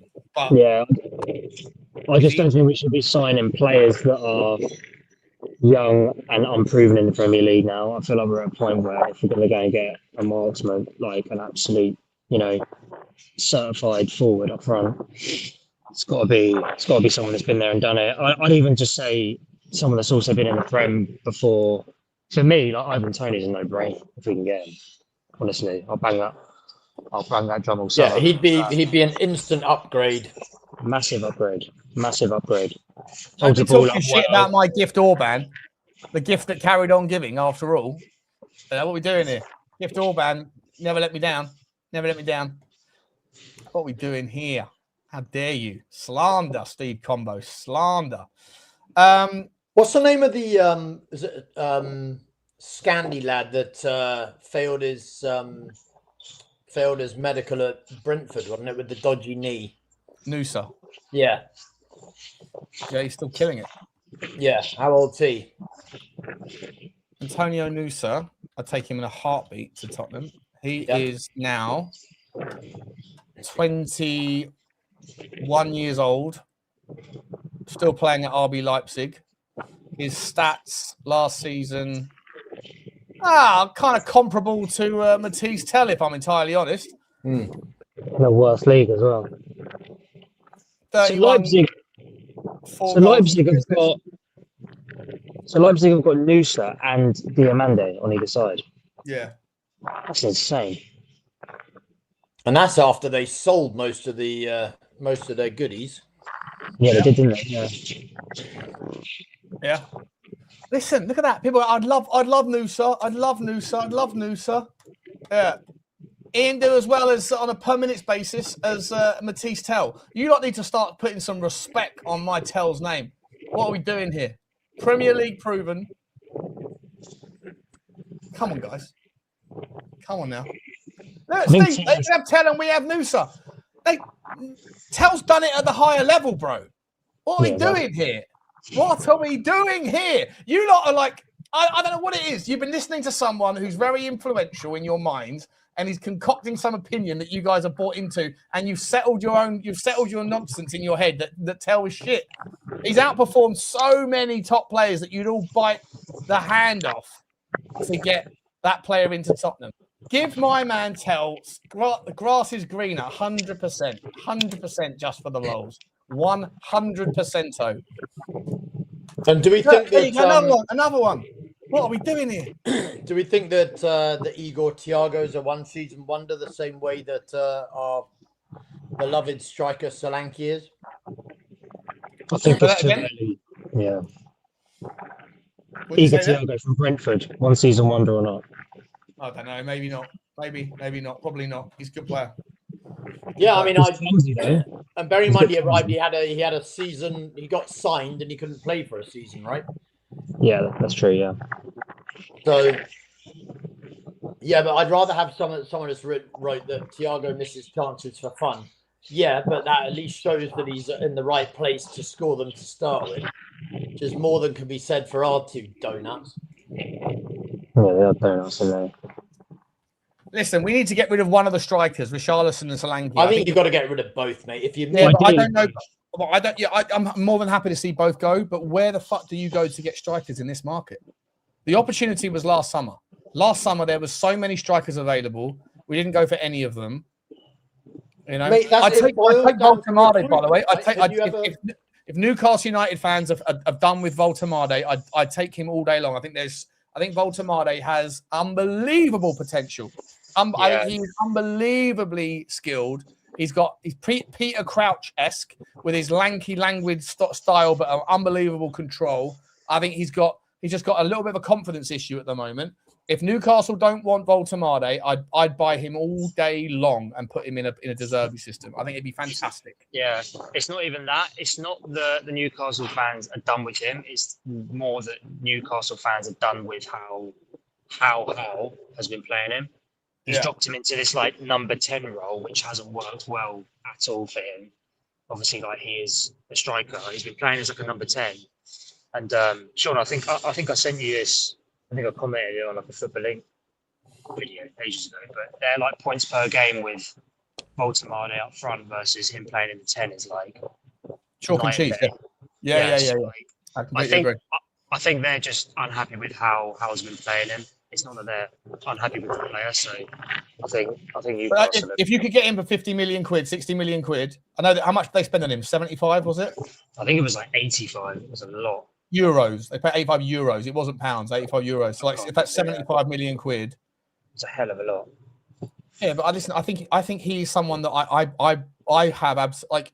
I don't know. You judge your own players your own way. You judge them. I just get gut instincts on players, and I think that for me, Baltimore has everything in his locker. I think his touch is exquisite. I think he's a really smart, intelligent player. I think the reason why Hal dropped him into the 10 was because he saw that there was like Newcastle had faster players on the outside and that needed someone. But like for me, Baltimore, you just ask him to just do a little bit of the kind of hold up play thing and play it off. And you're going to be able to control so much more of the possession by getting the ball up. And if Tottenham can build that time, I'd take Baltimore all fucking day long. I really would. The price might be prohibitive, 100%. I agree with that. But Osula's fantastic at Newcastle. He's going to be a superstar. They won't sell him. Yeah, he's a monster. But before they came to the Prem, who'd heard of Igor Thiago? Who'd heard of Ryan? No, I knew about Thiago from Bruges. I'd only heard about Ryan because Tottenham are linked with him. Right, but I mean, in the grand scheme of like what they've been busy doing before. Well, Ryan was in Brazil, so I don't know how many people in England watch Brazilian football. It's the middle of the night. But that's my point, right? Is that if we had a scouting system and recruitment team that we could rely on, then we wouldn't need to be going out and looking for 80 million quid's worth of striker, right?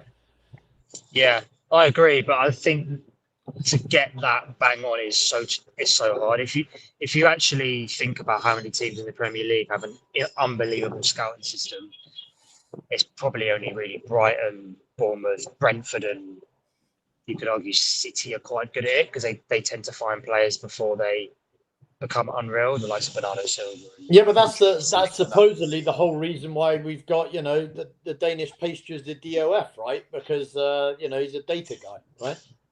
Yeah, but he's also an absolute donut. So yeah, that and he reverse engineers the data, which then makes it completely irrelevant. Yeah, it's ridiculous. Yeah, there's a massive difference between run the data and find me 3 players that are good candidates through run these 3 candidates through the data. And find me the data. Yeah. Yeah, it's ridiculous. It's absolutely insane.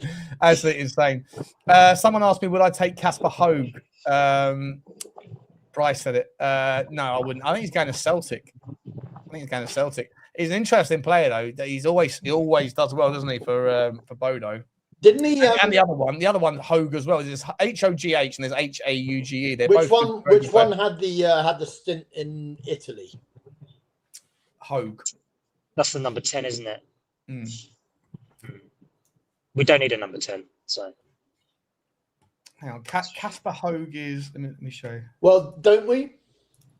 No, because Javi can play there. Maddison. Well, yeah, but Javi ain't going to be back until April. Kulu can play there. Gallagher can play there. Yeah, but when's Kulu coming back? This is the thing, isn't it? We don't know. But I would say if you've got 4 players that can play there that are on our books, the likelihood is that the club are not going to strengthen that position. Yeah, it was Jens Petter Høeg that went to Italy. This guy. He went to AC Milan, yeah. So he's the one that's valued at high. This guy's valued at more. He's the number 10. Can play off the left as well. So he was at Frankfurt, he was at Bodo, he was at Ghent, he was at AC Milan. Whereas the Kasper Høeg, which is this guy, slightly older, I think, he's just been in Denmark. He's just been in Scandinavia, and his market value is a lot lower. Did you see? They're both interesting. And there's a third player at Bodo as well that I forget his name. That's also very, very, very good. But yeah, Jens Petter Høeg was the guy I went to. Didn't really work out. and Kasper Hoeg's the guy that's going to go to Celtic, probably. Did you see the links with Anthony Gordon to Barcelona this morning? I'd take Anthony Gordon in a heartbeat, by the way. Yeah, but my thinking that is if Anthony Gordon's going to Barcelona, what does that mean for Rashford? Rashford's not, yeah. Would you take Rashford at Tottenham? 100%. Yeah, same. He can cover left wing and up front, 100%. And I think he'd love to play in a De Zerbi system as well. Mate, he's got wheels. He'd still frustrate the life out of Tottenham fans, though. Like, he'd be one of those players where, like, he scores a hat-trick one day and everyone's like, I told you! And all the people like, he's shit, go silent for a couple of days, and then he has 2-3 games without doing anything, and then he shins the ball, shanks it like me off the second tee at Wentworth. Yeah, you see that free kick he took? I told you he's shit! He's fucking shit! Johnny would be rolling out the old trope about him at the NBA wearing the Gucci or whatever it was, the Louis Vuitton outfit, dressed like a rapper. Johnny every single time. Pay attention, guys, in the chat. Whenever Mark, it doesn't matter where Johnny is, he's at Tottenham, he's on Spurs 5, he's on Football Inc, he's on here. Whenever the name Marcus Rashford gets brought up, you guaranteed, sure as night follows day, that when Johnny gets his chance to speak on the topic, he will mention the Louis Vuitton outfit at the LA Lakers game. Is that because he shirked, like Johnny had an outfit for him and he shirked him? Who cares what he wears? He's found his form again at Barcelona. Just that free kick he took towards the end of the season was naughty. Yeah, I'd take him. But how much is he going to want a year? Well, listen, maybe if Tottenham, let's see what these owners, if they mean business, right? They're up in the wage bill, are they? From what to what? We're at 200 grand. And he's English, so you know. Are we going to be able to bring in a 300 grand a week striker, or 300 grand a week? Are we actually going to see someone coming into Tottenham? I don't want to see meaningful wage bill rises, which basically means that the wage structure stays the same. We just pay average players more money. Right. Like Conor Gallagher does not deserve 180 grand a week. Don't get me wrong. I don't mind Conor Gallagher, and I appreciate his efforts in the final weeks of the season, but he's not a 200 grand a week player. No. Right. But I don't want to see Tottenham just pay more for average players. I want to see Tottenham go out there and buy a superstar. We need there is not a single superstar in our football club. Well, yeah, but hang on a second, because we also need to, superstars need to want to come to Tottenham. Exactly. That's where I think that's the primary concern, as opposed to the monetary one as well. Don't get me wrong, but at the moment, I'm not sure that we have the gravitas to be attracting, the superstars. But I feel hang about. I think someone just told me something. Do you remember earlier on we were saying who's the next one? Who's the next one of the Tottenham people to get rolled out to do that? Oh, here we go. Who is it? The next one is here, guys. The next one is here. Do you remember? Hey! It's me, Roberto Di Zerbi. Here we go. Go on, do your AI. Do your AI and then read out your statement, Roberto. I'll have to set it up. Let's listen to what this guy's saying. Ciao. Time. We have to organize the next season. We have to build a stronger team. But I'm very happy and very proud of what every one of us we did was incredible, I think. But it's finished. Now we have to move on and to prepare the future of our club. What have you learned about this club in the short time you've been here? I feel a great connection with this club, maybe because I came in a very tough moment. We went through a difficult period, and I think we became stronger. No,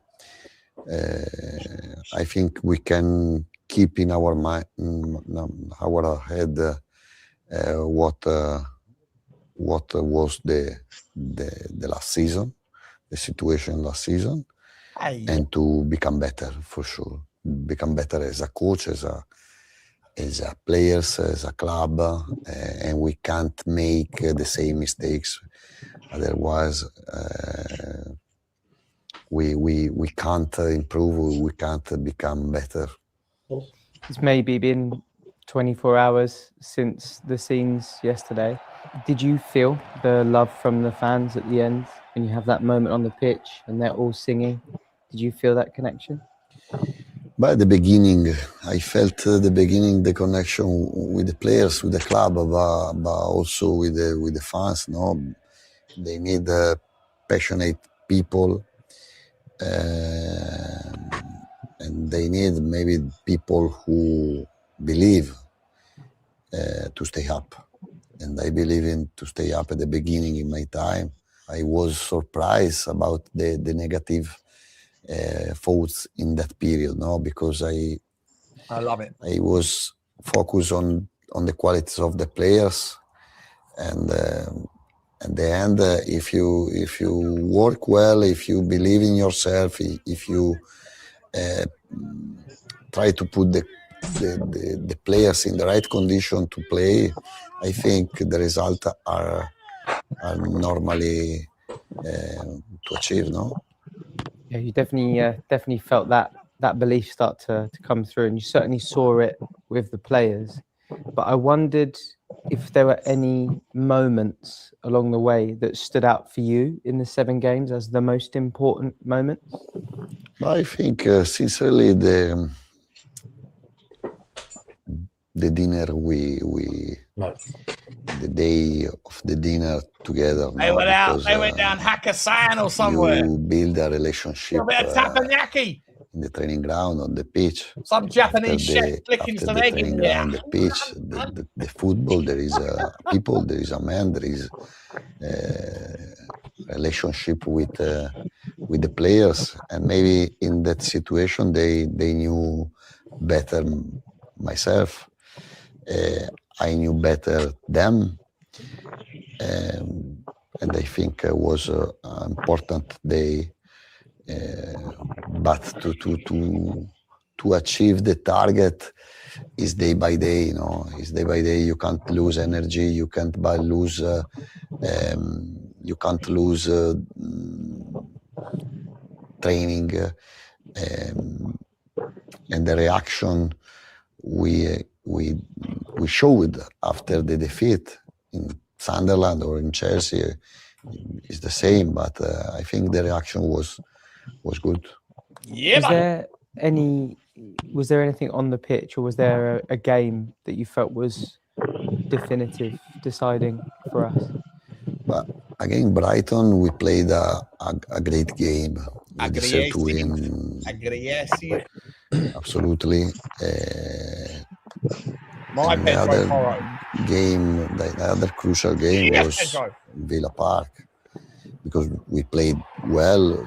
We won against one great team, and they saw the right spirit, the right passion, the right attitude, and also the confidence of the player was different, completely different than 3 weeks before. Who scored in the Villa game? Gallagher and Richalison. Oh, yeah. Yeah. Gallagher from distance, wasn't it? Yeah. For in Sunderland, for example, at the end of that game, I saw the players on floor crying. What is this situation? I said, no, but great memory about these 7 games. Do you feel we'll be stronger next season? But for sure. I love smart people, and the smart people learn from the mistakes. If this season was like this, it's because we made many mistakes.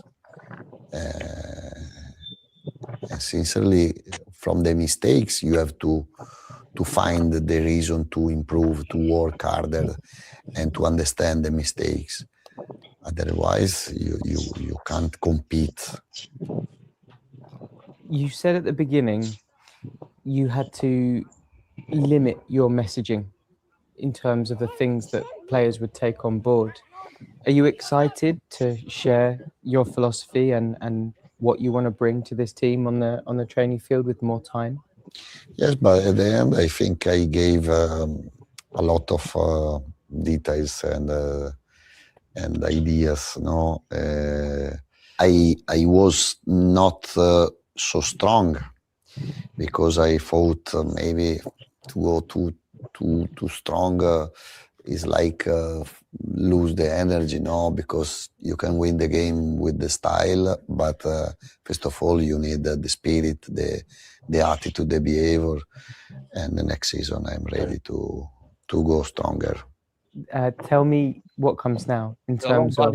I don't know if I should be like stopping How it at any soon point. I feel like because I don't want to get done for copyright. I feel like you can use fair use as long as you stop every few minutes and like have a little dialogue. But I agree with everything he's bloody saying, you know. And I love the way you hear talk. I love the way you hear speak. He's my manager. He's deserving. What are we saying? What are we saying there? Hey, Hugo, your doggy, what's he saying? What are you saying, Hayden? Come on. Yeah, I've been listening, have you, Hugo? Mate, I have been listening. And, I mean, the long and the short of it is that, you know, he came in and he had to, I mean, he said it himself. He had to be part-time coach, part-time shrink, right? Yeah. Long and the short of it is that he was just trying to, you know, at least try and squeeze the proverbial sponge to get as much out of the players as possible. You know, tell them, build them up as best he could to get us over the line. And then, you know, hopefully there'll be a raft of changes where, you know, some players might walk out confused thinking that, you know, Roberto told them they were going to be the, you know, next best thing since sliced bread. But in reality, you know, he needed to get what he got out of them in order for us to survive. Yeah, he played the game. He played the game. You know? Told them what they wanted to hear, but now he's saying, "Hey, actually, I didn't mean it. I said they were all a world-class of players. That's right." And they now, got over the line, but now I need half of them to fuck off to the championship, which is all they are good for. No more from Roberto. Now over to the Luises. So give me what I want. I want a Van Hecker. I need a Carlos Baliba. You know, Hayden, what are you saying, mate? What are you saying? Yeah, I feel like, I agree with pretty much everything Hugo just said, to be honest. There's not really too much else to touch on. I feel like, he's just saying the right things, isn't he? And just, you know, saying a lot of things that we were thinking as well. So, yeah, it's sort of, I don't know, there's nothing really in there that's like a massive surprise for me. I feel like it's just end of season, standard manager sort of content, to be honest. So, yeah. Can't believe the PR spin from this club in the last 3 days. Yeah, we said it. Yes, you can. Yes, you I literally said it an hour ago on the show. I said, when you guys came on, I said, they've rolled out the Lewises, they've rolled out Charrington, they've rolled out Vinay. There'll be one other, probably Johan Lang. And then right at the end, they're going to give us the De Zerbi ball. And that's what if they don't roll out Johan, we'll know why. The Danish bloody pastry's on his way back to the fucking boulangerie, Hugo. And he'll be back on his way to Langerland or wherever the fuck it was.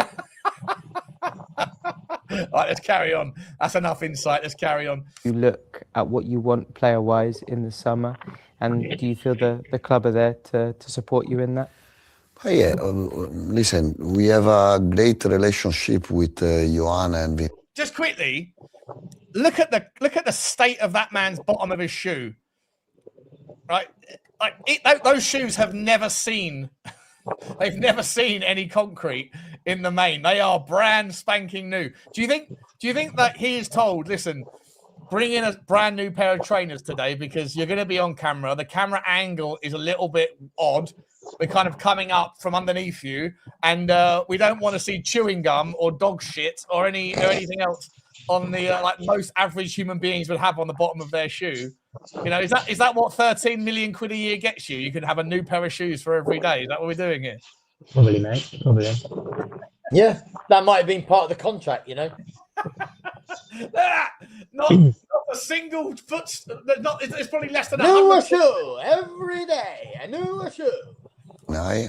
And all board, and I have no doubt. In fact, you can even see the crease in the shirt here. That's also brand spanking new off the iron, isn't it? Off the wherever he's got that from, FC UK or somewhere. He's gone straight to the shop. But it's right, because I came for start a new plan, a new project, and the plan was not in Sunderland. Was after Everton. After Everton, stay in Premier League, and my target was very clear at the beginning. I gave all my best. I pushed to arrive on today, and from today we have to start to work. Look, my target when I came was today, to arrive today, after the last game and planning the next Premier League. But I'm sure we have not to change too many players, and it's not right. It's not right, because we are lucky to have a lot of good players, a lot of good guys, but I think we have to complete the squad in the best way, with first level of players, with the right behavior of the players, because now the qualities of the players are important, but more important is the spirit, the mentality of these players. And now the job starts.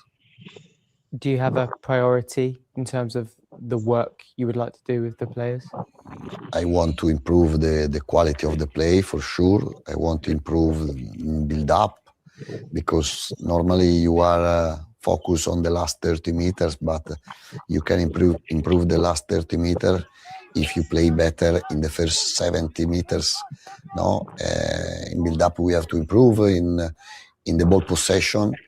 We have to improve in the control of the game, for sure in the finishing, the last pass, the assistance, and a lot of things. But we have time now for we have time to organize the improvement of the play. What will summer look like for you? I'm looking forward to build the new team. Wow. Looking forward to. Aren't we all, bro? Aren't we all? The new Aren't team. we all? How many signings? Just quickly, how many signings do we think that means? Are we going to have like an 8 or 9 new man squad, and then 8 or 9 outgoings? I can't see 8 or 9. I think you're going to be pushing 7 in, 7 out, probably max. That's huge, mate. That is the biggest transfer news I include window think ever. four- Come on, Tottenham. 4 or 5 if we're lucky. This is our owners. Let me know in the chat how many put a number in. How many new inbound players do you think we're going to get this summer? He's saying he's looking forward to building the new squad, the new players. Like he's everything that was true, right? He was calling them all, saying they're all fantastic, and as soon as he doesn't need them anymore, bye. I respect it. Yeah, get out of my club. This club is not a your club no more. Ciao. No more. But let's find out, right? Because De Zerbi's listening to Vinay, he's listening to Charrington, he's listening to Lewis's. They're all saying, we're doing this, we're committed. Okay, talk is cheap, but De Zerbi's heard it, and De Zerbi said it 2 or 3 times. Nobody said, wasn't this video filmed like the day after or something? Didn't he say earlier in the vid, like yesterday or day before or something? Yeah, I'm sure it was. But in the post-match press conference, he also said 10, 11, 12 players is all I want from this squad. Yeah. Right. Well, you've got 24 players, so he wants 12 players coming in. Well, yeah, he could mean 12 players, but we do have a few coming back off loan. So I feel like there's no way we're signing. Players coming off loan aren't going to be coming back into the squad, though. What players on loan are going to come into our squad this season? Maybe Micky Moore, maybe Vuskovic. That's it, right? Yeah, maybe Lancashire as a third choice forward. Maybe Phillips. Who as else a is fifth out choice on loan? centre We've got back. Ashley Phillips, I suppose. Phillips might be a fifth choice centre back, maybe. But yeah, Really? I can't. Maybe I can't see us signing 12 players though. I'm No sure we would chance. have heard more about Ashley Phillips throughout the season if he was like, pulling up trees in He won he was in the young team player of the season, and he won the Stoke player of the season, I believe. Something like did that. he? Something like that. Oh, fair enough. I didn't know that. Oh, fair enough. I stand corrected. That's interesting. I might be wrong, but he definitely won some sort of awards. Well, if he won the Stoke player of the team and he was in the young championship player of the team, then that's the same sort of accolades as what Hamburg gave to Vuskovic, right? So that's good. And Ash Phillips is quite a pacey player, right? He's a big guy as well. He's 6'4", isn't he? 6'5". He's a unit. Yeah, he's I'll a keep him central like that. defender, yeah. That's fifth choice. Yeah. All right, If let's finish off the last couple of minutes of this, and then we'll round off the. Call this player to speak with them and to introduce the new season and to speak with the new players we have to go to bring because we are lucky to stay here and we have to compete in the best way we can. You mentioned yesterday that it felt like being underwater for 55 days. How does the air feel now? I think it was the best day in football, and I'm not so young, and because when you win a trophy or when you win a league or when you are very nice moment, but when you stay up is better, is more intense as a moment, no? Yeah, love that. We felt the energy of the fans, and we felt everyone come together. Now we're all going to be apart for a little while. Do you have a message for the fans for the summer? No, just to say thanks, because yesterday when we arrived with the bus was an incredible emotion, and if we stay up is also their credit. Love it. Sensationale. I love him. And I think he's absolutely spot on, by the way, that the feeling of staying up is probably more powerful than the feeling of winning something, because it doesn't winning something doesn't have the jeopardy of disaster.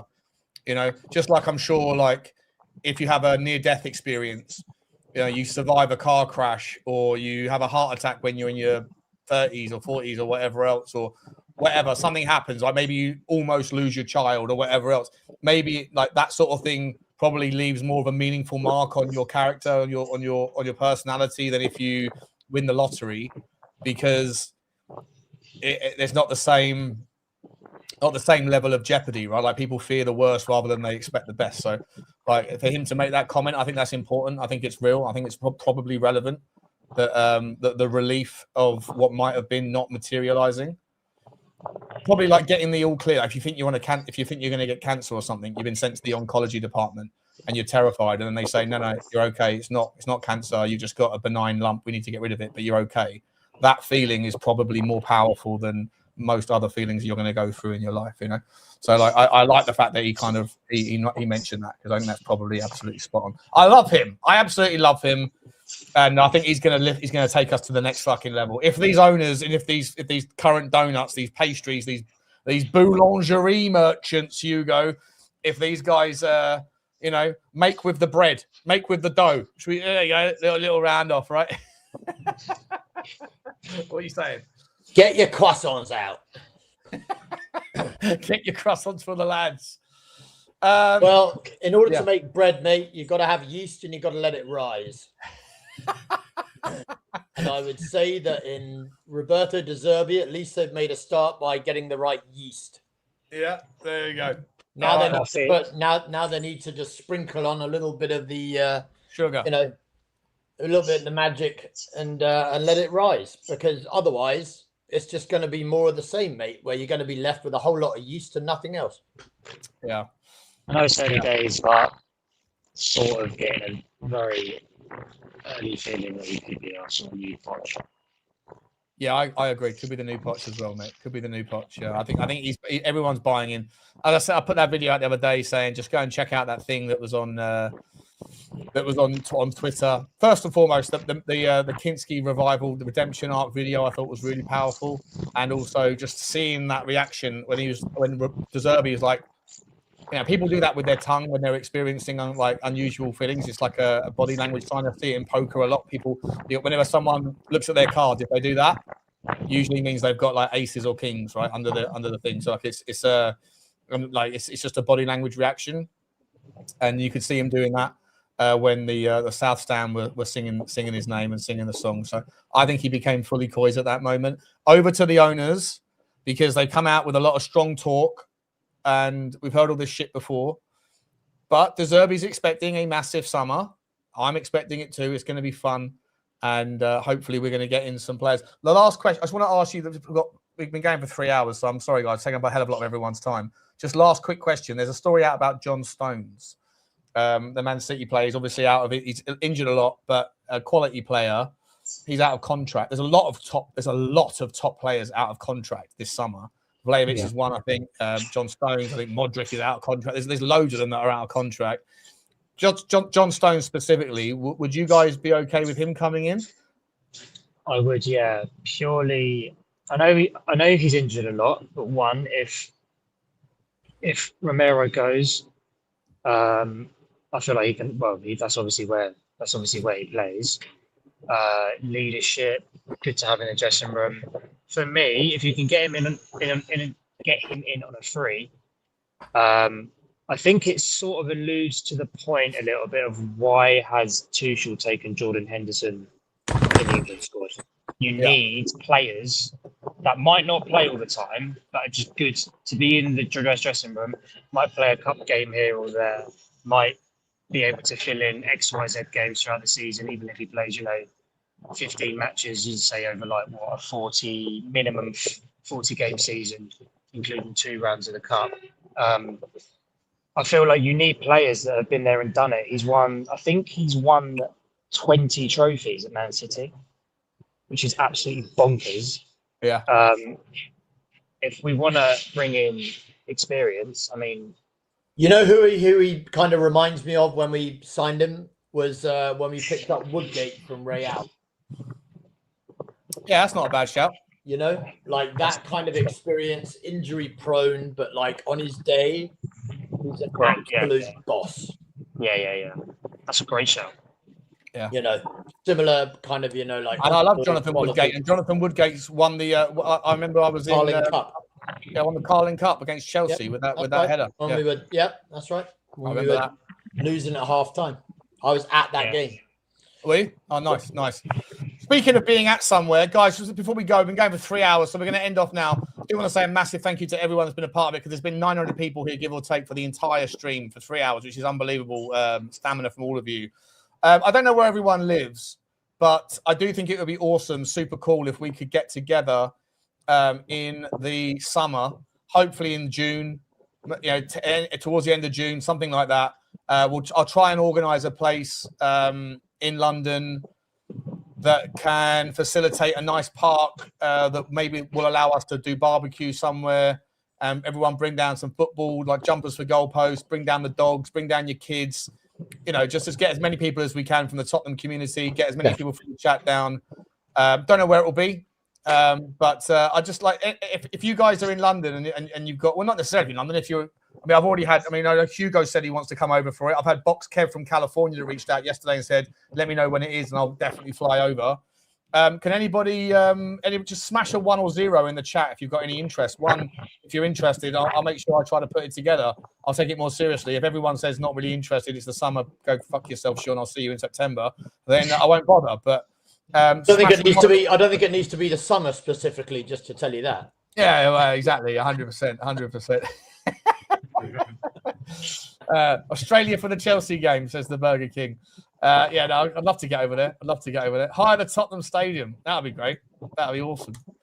Yeah, a lot of people want to do it. Okay, cool. Okay, well, it'd be awesome to do it. I'll put the word out to Sava and to get the Irish Hotspur over if we can. Get Jacko see if all the other people around Barnaby. Somewhere like whereabouts are you thinking? Like Battersea Park or something like that? Yeah, somewhere like that. I mean, selfishly, there's an unbelievable place across the street from me in Surrey, which is Top Golf. We could all play foot. There's a foot golf court. That's not London, though, is it? Hey, sorry. I mean, selfishly, we'll do it. No, I would never do that. I would never do that. But we'll do it. We'll do a massive. We'll do it. We'll try and do it. I just don't know if you can do barbecues in the parks anymore. I'm not sure if that's legal or whatever. I don't know if that works, but we can figure it out. But yeah, let us know. Keep that conversation going, guys. And I'll try and get on the organisation on that one. Victoria Park, maybe it's not a bad shout as well. Sully, yeah, not bad. All right, guys. I want to say a massive thank you to the two of you for jumping on. For the others that were on earlier on, for Danny K as well. Was there someone else that popped on as well? Was it just Danny? Was it just Danny? Just Danny, yeah. Big up to everyone. Please do smash like, subscribe, and I'll be back later on this afternoon with a transfer news, views, and clues. And there's either going to be a fan show this evening or tomorrow, but it's definitely happening soon. So make sure you jump on board that if you are a member, and we'll get to see what everyone's doing. Big up to you all. Hugo, love you. Thanks for coming on. Cheers, mate. Come on, mate. Great to see you, buddy. All good, mate. Getting your raise done so you can go out and choose some birds up, aren't you? That's what you're doing. You're getting the raise in now so you can go out on the smash tonight. I know you, mate. To be 25 again. To be 25 again. I'm 35, mate. I'm 35. To look 25 again. How about that? Okay. He's in his prime. He's in his prime, Hayden. Prime. Go on, Hayden. Go on. Very good. All right, guys. Love you all. Thanks again. Take care. Bye. Bye, mate.